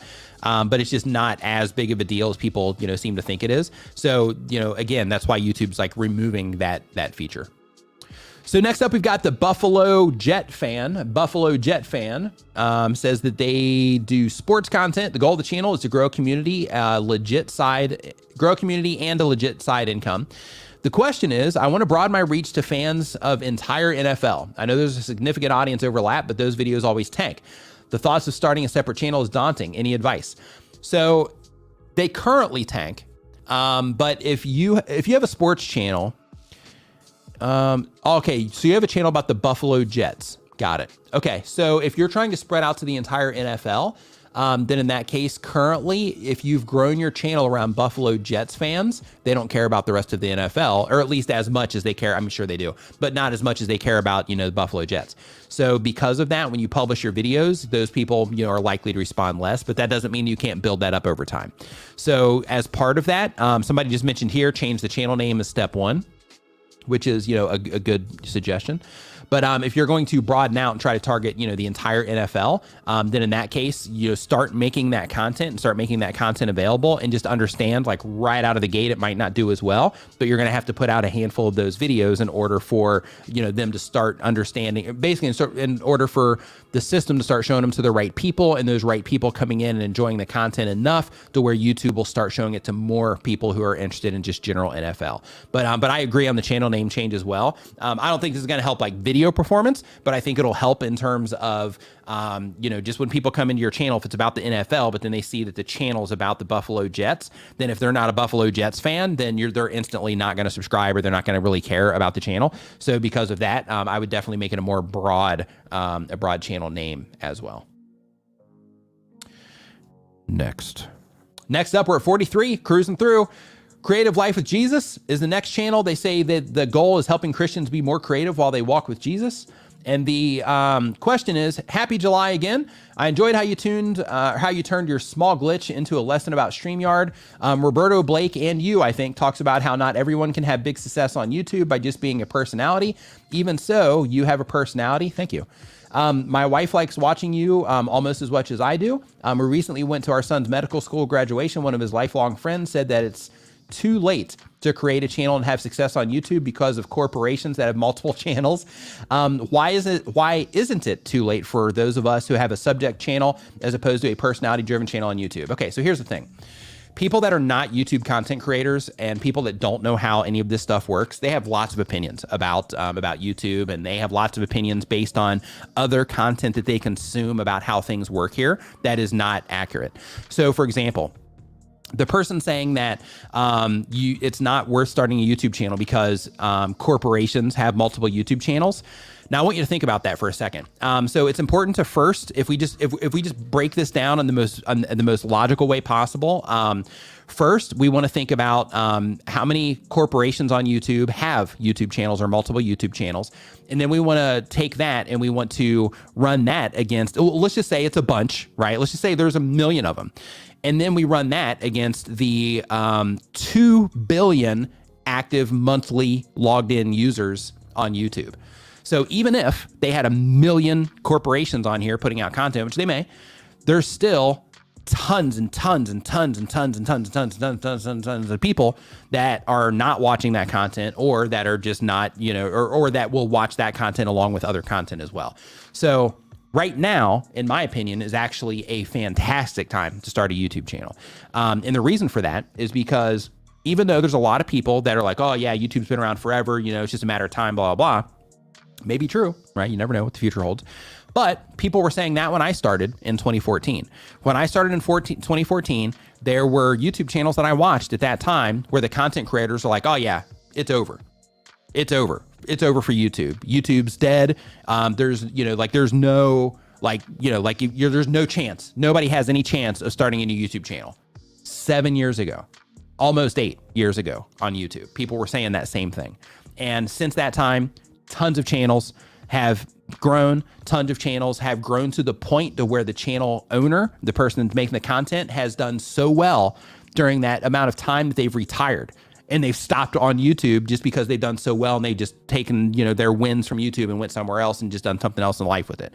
In addition to that, YouTube itself has grown year over year over year over year, and they're not stopping, right? Like all these other platforms, like one thing to keep in mind, you have Twitch that's making all these changes, trying to, kind of recapture people, because what's happening is the advice for people growing on Twitch is to have a YouTube channel. TikTok, who is now going to be trying to compete on the monetization side, they're paying people hardly anything on TikTok compared to the amount of money people can make on YouTube. Therefore, a lot of the big TikTok content creators, guess what they do? They come here and they have YouTube channels and they grow them too. And they try to get their TikTok audience over to YouTube so that they can make the money from YouTube ads here. Same exact thing goes for all the other platforms. People come here and they use YouTube as, some type of resource with what it is that they're doing in order to get their audience here so that they can reach them in a better way and so that they can make more money. So when it comes to starting a YouTube channel, like if you're wanting to do it, do it, get in on it, get in now, because the worst thing that you can do when it comes to all this stuff is put on the brakes. Because when you put on your brakes, then what's going to happen is next year at this time, that same person's going to say that same type of thing. And from right now to 365 days from now, and you can mark it on your calendar, there's going to be tons of channels that you'll see on the Creators on the Rise.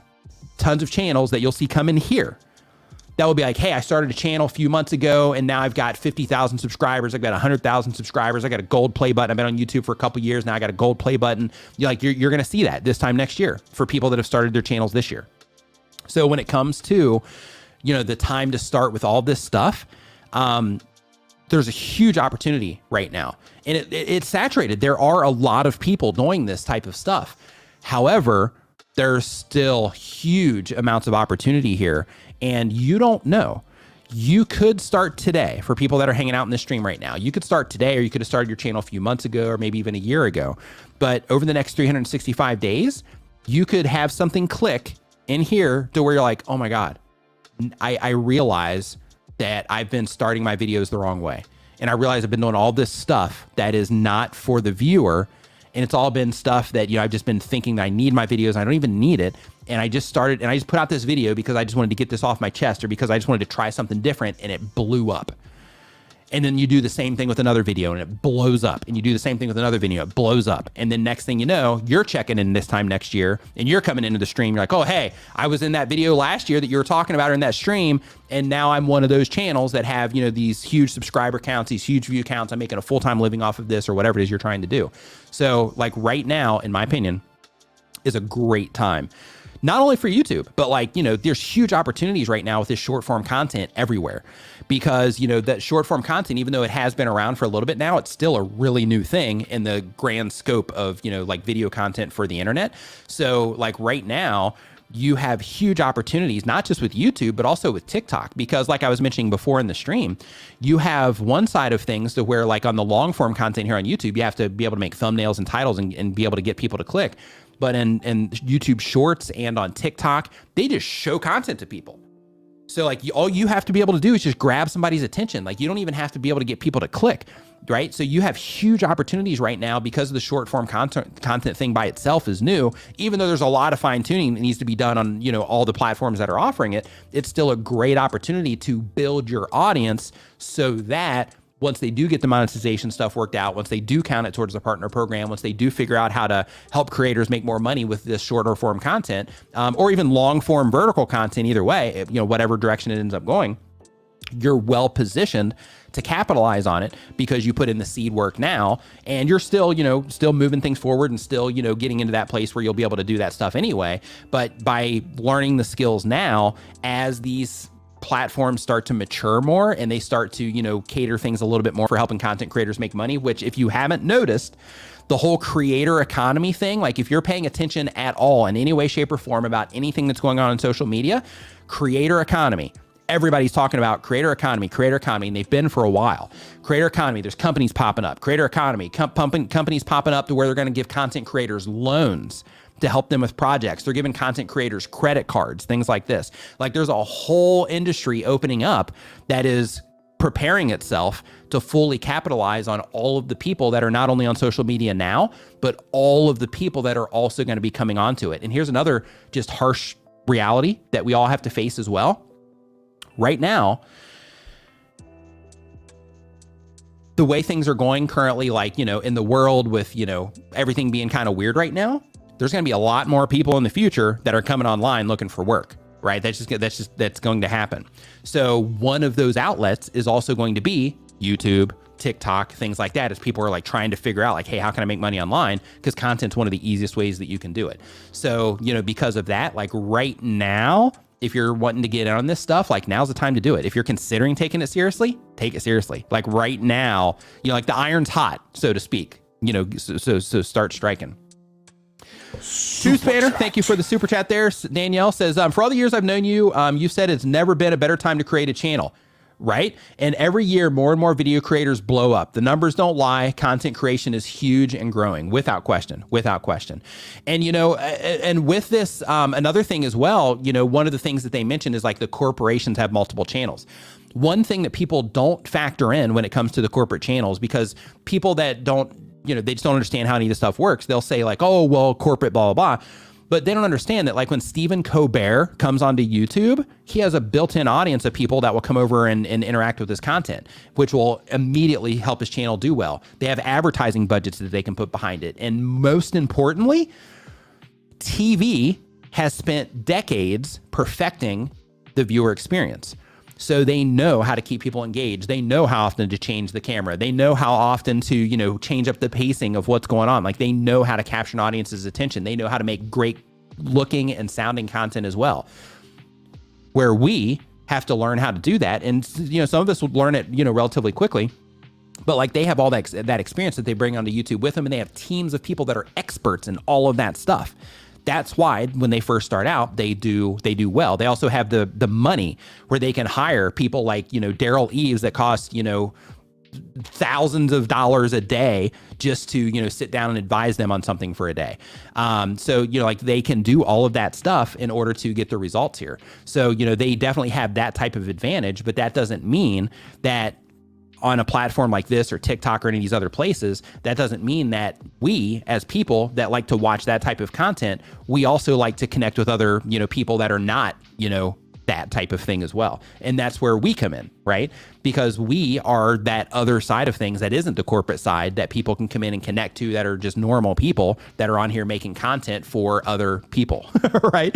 So huge opportunity, you know, in social media, just in general, not just, you know, YouTube, but just in general. Like, it's just getting bigger and bigger and bigger and bigger. And another thing too, as all this stuff gets bigger, you have more people like me that, you know, help people, you know, learn how to do this stuff. So the learning curve is even cut down. You have people that make content like me, but they do it about TikTok. You have people that make content like me about Instagram, right? So you have, you know, people that are specializing in all these different areas to where, you know, whatever direction you want to take it, like, there's information out there to where you can learn how to do it quickly. All you have to do is get that information and then apply it to what it is that you're doing in order to, you know, get everything moving for you.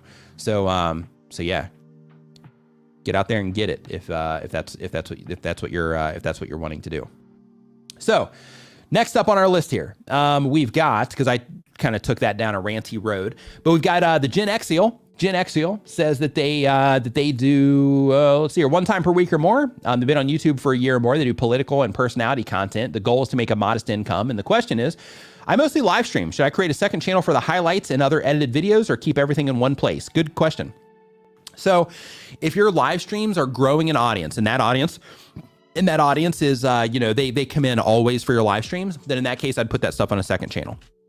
Focus your main channel on just your live streams. But if you're like, some people come in for my live streams, it's not like huge or anything like that, then in that case, I would put some of the clips on your channel so that you can basically take like the highlights, put them on your main channel, and then have your regular live streaming schedule that you do, but then you use that shorter content in order to bring people in that might not participate in like the longer stuff until they get to know you.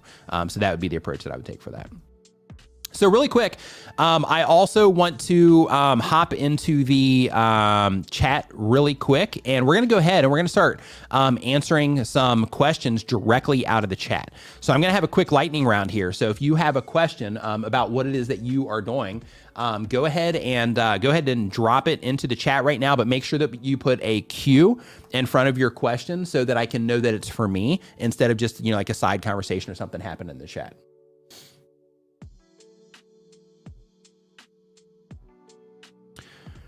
Okay, so let's see here. Yumi and Cicely says, I noticed in your Me New video on news from YouTube, you changed thumbnails from initial ones. Has it made a difference? Yeah, I'm experimenting with that right now because it's a different type of content. So the one that you see there now is also going to change. And I'm also going to be changing the video about how to start and monetize a YouTube channel. That thumbnail is going to change too.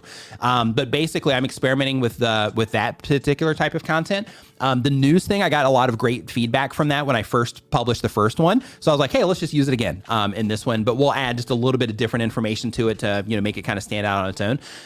But with that, I also noticed, just by understanding thumbnails and how I was talking about traffic sources and stuff earlier, like because of that newspaper, because the newspaper in the thumbnail, there's a lot of information in there. It's kind of cluttered. And at a very small size, it's not fantastic. So because of that, it's definitely going to be changed out. And in the future, I'll end up doing a completely different thumbnail style for it. I just kind of leaned on that one because I got such a great response from it in the first one. People were like, "Oh my God, this thumbnail is great," and I got the same response in the comments of the most recent one too. For the people that didn't see it the first time, they came in, they're like, "Oh, this thumbnail's awesome." People are asking me for like the template for it and all that. So people loved the thumbnail, but I think it can be better, and it can be more accessible in terms of if somebody sees it on a suggested video right now on computers, if it's comes up in suggested, it's just a little bit too cluttered right now. So I need to figure out a way to simplify it or just completely change it, all the way around. Good question though. Let's see here. So next up, we've got our dislikes bad. So when it comes to dislikes, their engagement, if you get just like a crazy amount of dislikes, then in that case, it's not a good thing. But at the end of the day, if you have, if you're getting likes on your videos and you get some dislikes, that's perfectly fine. It's still engagement, and it's okay. Encouraging words by Tegan says, how do I increase my CTR? So a couple best practice things that you can do to increase your CTR is first, the topic of the video impacts your CTR, and the title of the video impacts your CTR, as well as the actual thumbnail itself. So some people will be like, hey, my thumbnail is great, my title is great. Why is my click-through rate suck? So that's what CTR means. If you're not familiar with click-through rate, and again, if you're taking notes with TubeSpanner, if you're new, and you don't know the language, right, in terms of the different, aspects of YouTube, click-through rate, you'll commonly hear that referred to as CTR. So make sure you take a note on that. But anyway, when it comes to your click-through rate, just some best practice things that you want to make sure you're thinking about is you want to make sure that you're thinking about clutter, right? Like that whole thing that I just went through about my newspaper thumbnail is one of the reasons that I'm going to end up changing it or simplifying it is because it's really cluttered right now. So there's a bunch of like filler text or lorem ipsum in there. And then there's like some focus text, but at the end of the day, there's a lot of stuff to look at. So because of that, I'm going to end up simplifying it because I want, it's more important for me to make sure that people can quickly, without having to put a lot of thought into it, that they can quickly understand what it is that they're going to get out of the content. It's more important for me to do that than it is for me to make like a themed, hey, it's a newspaper thumbnail for the news type of thing, right? So basically best practices. Any text that you're going to use, make sure it's big, bold, and easy to read. Make sure you use as few words as possible, which is another thing that I'm not doing in that newspaper one. In addition to that, you also want to make sure that the imagery that you're using in your thumbnail is focused on the viewer and the interest that they have and the thing that would compel them to either stop and look at it and or click on the thumbnail just by itself without the title even attached to it. If they just saw the thumbnail where it's like, oh, wow, this is interesting, I'm going to click on it, right? But a lot of people will over clutter their thumbnails. This is really easy to do if you are not, like a designer, or you've never, made graphics before. So you want to make sure that you are doing that. Just as a heads up for YouTube Spanner users, they have templates inside of TubeSpanner. Right now, I'm actually going through and helping them purge out, ones that are not that great because there are some in there that shouldn't be in there right now. But the bulk of the thumbnails in there are good places to start though in terms of just being simple. In addition to that, you want to make sure, I mentioned the text thing, you want to make sure that you're, keeping them simple, and you want to make sure that you have a clear focus. So one thing that people will do is in a thumbnail, they'll put like themselves, they'll put a bunch of text, they'll put the objects that they're talking about, things like that, and they'll just fill it with a bunch of stuff. And what happens is there's no real place to look because everything is competing with each other for the attention of your brain or the viewer's brain. So what you want to also do is when you are putting your thumbnails together, you want to make sure you're thinking about not only the things that I was talking about before about, okay, my text has got to be easy to read. I got to make sure I'm using imagery that will help people identify it's something that they, might be interested in. But in addition to that, you also want to make sure that you're thinking of it like, okay, is there a clear focus here? Like, is there just a bunch of stuff all over the place? Or is it there like a really clear focus? Is there something that's standing out more than the other things here? And if not, is there a way that I can make sure that there is a clear focus? And that thing that is a clear focus, is that the thing that's going to bring attention, or is that the thing that's going to, compel somebody to actually click or at least explore the title more? But you want to make sure you're defining each different aspect of your thumbnail so that you can make sure that you're making the right choices in order to reach the audience that you're trying to reach. But again, keep in mind that the topic and the title also matters. So because of that, when you're coming up with topics, you want to make sure that you are thinking in more like I'm niching down, I'm trying to reach a specific audience, but I want to reach as much of a broad version of that audience as I possibly can. So you want to make sure that you're thinking about that when you're coming up with topics for your videos. But in addition to that, you also want to make sure you're thinking about your titles. So when you are looking at your thumbnail and your title. It's important to make sure that you think that your topic, your title, and your thumbnail, they work together as a team to win the click. So the information that people have about the topic is going to be conveyed through your thumbnail and your title. So you need to make sure that you're looking at those two things and you're thinking, okay, out of this combination, what is doing what? Meaning, okay, if this is grabbing their attention and helping them identify it's for me, these words are giving more clarity about what this, what this might be about or the impact that this video might have, and then the title is going to be the thing that actually compels them to click on it, then what exactly am I going to say that's going to be compelling, and why would the people I'm trying to reach, why would that matter to them, and why would that compel them to click? And you want to make sure that you're working through all of that when you're putting your thumbnails together, because when you do that, then you are being intentional about every moment of it, and you are going to better reach the people that you're trying to reach with your content through that intentionality. Magic Flying Potato says Key Jeopardy music. Absolutely. Vid Summit for sure. Super pumped to go. Hey man, did you get your, are you going? Is it confirmed? Did you get it? Yeah, let me know. Cause I'll get like, super excited, if I know you're going. Terrestrial Vibes, what's up, man? Nice to see you in here. Hope you're doing awesome. Let's see here. Yes, I'm just kind of waiting for Magic Flying Potato here to give me the word on if he's going to. Not confirmed yet. Okay. Yeah, super excited. Super excited for you there, man. I hope that you get to go. So let's see here. So next up, and by the way, for those of you that are not aware, Vid Summit is a conference that is coming up in September. It's September 27th to 29th in Los Angeles. If you are a YouTube content creator and you're one of the people that is like, hey, I'm going to take this seriously, or I am taking this seriously, and I want to give myself every advantage I possibly can, go to Vid Summit if you can. You can find information about it at vidsummit.com, but I'm speaking there, and all the content creators that you watch on YouTube that talk about YouTube, a lot of them are speaking there as well. There's also a lot of like really like famous YouTubers that are going to be there sharing their information, and then of course Daryl's going to be speaking there. Daryl Eves, who's like the he's like the YouTube expert. Like he's going to be there, sharing all of the stuff that he's figured out over the last year. So it's, in my opinion, if you're a content creator, it's the only conference you need to go to. Out of all the other conferences, there's different value for all of them, and they're all fun and all of that stuff. But like if you're wanting to learn the most and you're wanting to network the best and all of that, go to Vid Summit. You'll learn the most there. But as we keep on going, let's hop into another question. I actually have to scroll up for this because the chat has went down quite a bit. So let me jump back up to the lightning round. Okay, so we talked about CTR, and then advice for growing a gaming channel. Absolutely.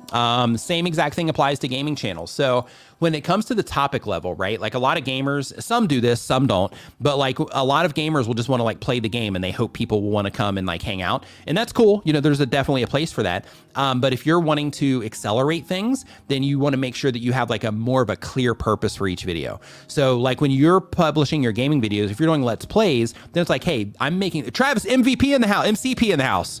What's up, my man? Hope that you are doing fantastic. Nice to see you in the chat today. Travis says VidCon is like high school and Vid Summit is like college. Totally. Yeah, without question. And another big difference too is at some of those other conferences, people are kind of walled off to where it's hey, the special people are over here and then you peasants are over here. But with Vid Summit, it's everybody's a peer, right? And that's a really big, that's important to me anyway, because everybody's a peer. It makes it to where people aren't really walled off, and you can literally talk to any of the creators that you're wanting to talk to, and have those conversations with them as a peer, instead of it being hey, these people are up here and I'm just getting started. It's hey, these people, they have successful channels, but you are also doing the same thing they're doing. They're just further ahead, and you are a peer, and therefore they will interact with you like a peer, as long as you approach them like a peer. If you approach like a fan, then they'll treat you like a fan, but if you approach like a peer, then they'll treat you like a peer. Let's see here. Says you get to hang out with Nick. Worth the trip on that alone, my man. I hope you're bringing an arcade game or two for us. You know what I mean? I wanted to just come hang out at your place too, right? Come hang out at your place and play some arcade games. That's what I'm talking about. So let's see here. So next question on our list is normal mode TV. How long should you wait before changing a thumbnail? So what you want to do is, here, let me go up one. I'll answer that one, then I'll hop back up. So in terms of how long should you wait before changing a thumbnail, one thing that's really important to get familiar with on your channel is Basically, when it comes to the impressions that you get on your videos, you'll find that content gets treated a little bit differently based on, how far it is along, when it comes to impressions. So like one thing that can be helpful is if you start like grouping your impressions together, like, hey, like here's, my videos between, like 0, which, you won't have any of those, but basically between 0 and like, 100,000 impressions to get you started. These are the videos there. And then these are the videos between, 100,000 impressions and, 250,000 impressions or 500,000 impressions.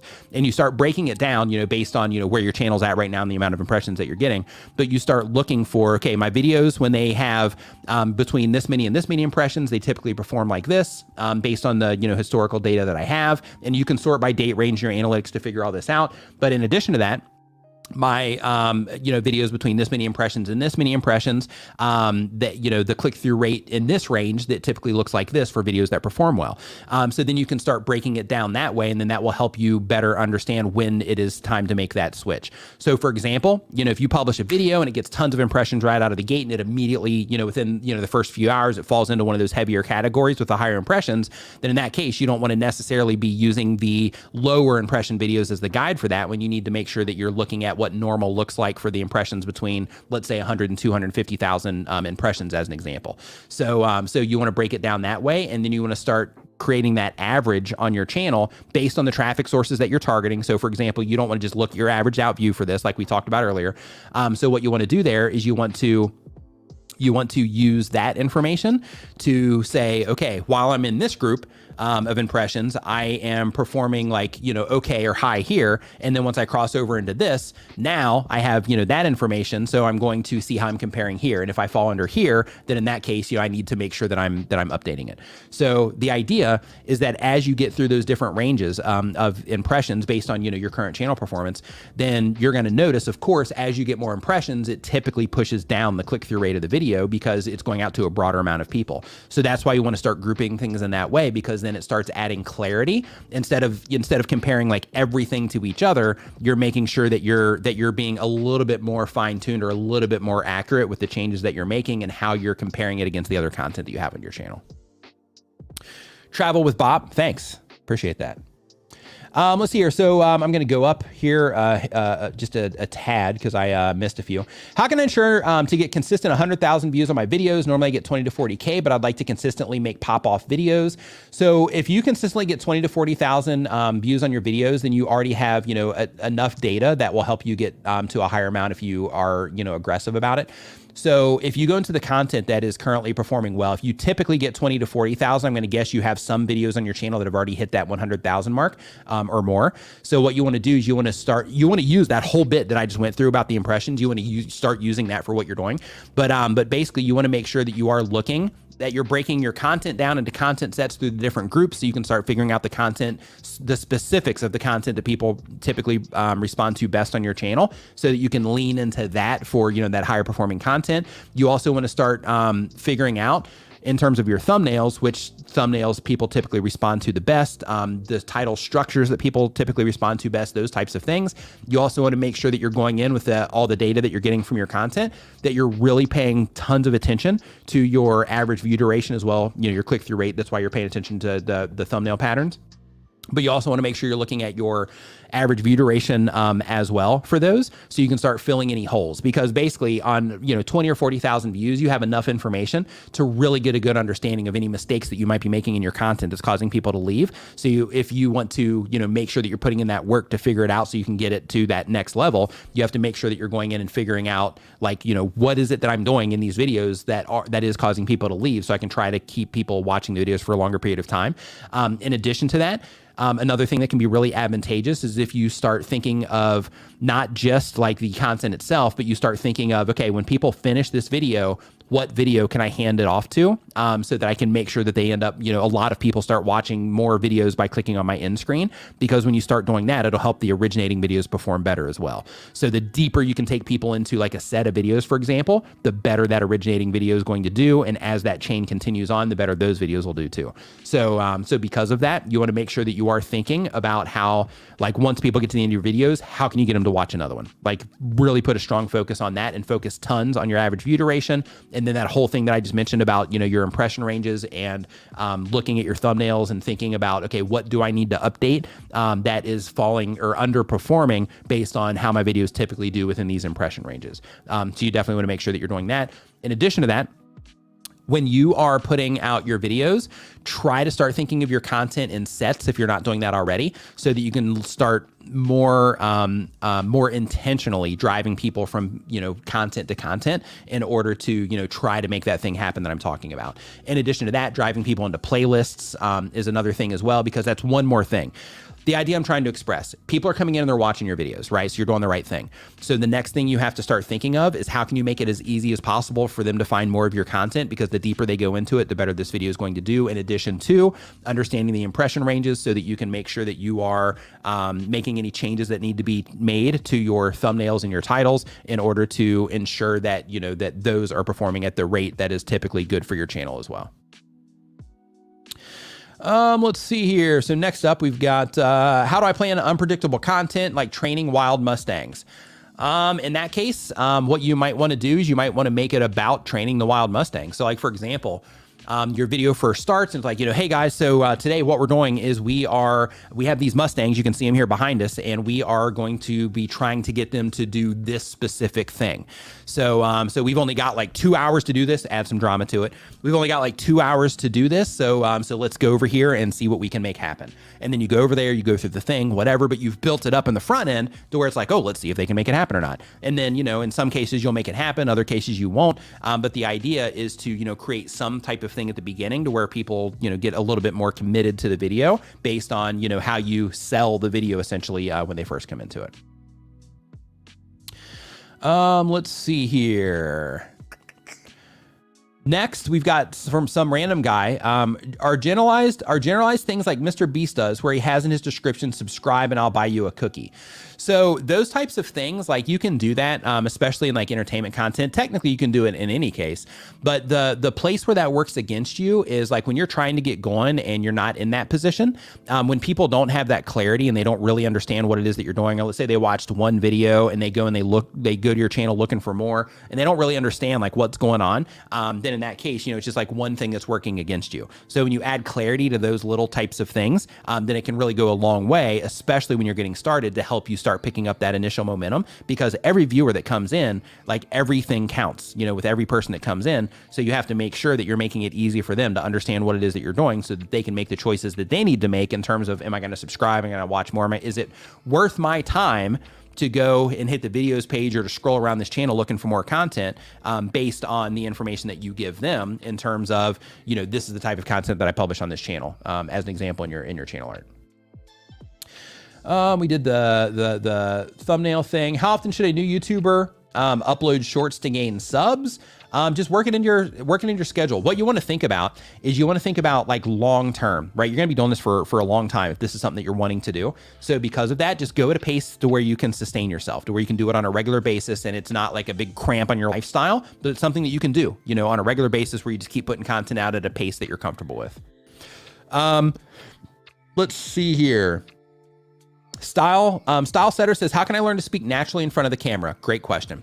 So one of the ways that you can do this is you can, of course, the elephant in the room, so to speak, is that you can, of course, address the camera like it's a friend or, something like that. That's always helpful for people.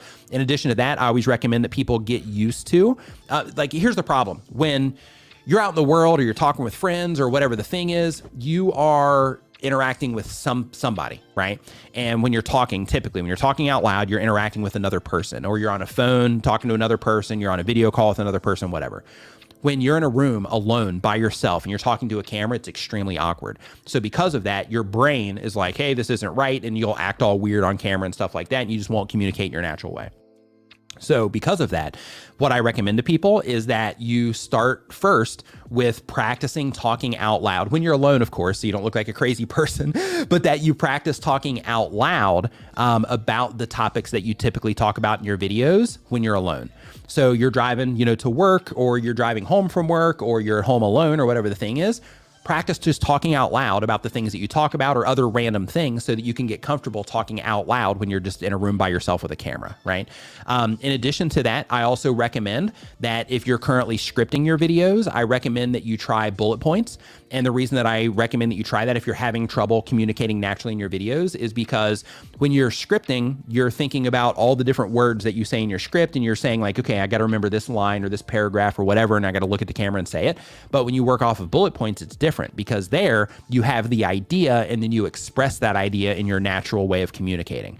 So me personally, when I made the switch from scripts to bullet points, my videos started performing better. I started feeling better about my content. People started responding to all of it in a much better way because I wasn't as robotic. I mean, my theory on why is because I wasn't as robotic and I was just communicating in a more natural way. So it was just a more comfortable and natural experience for them as well.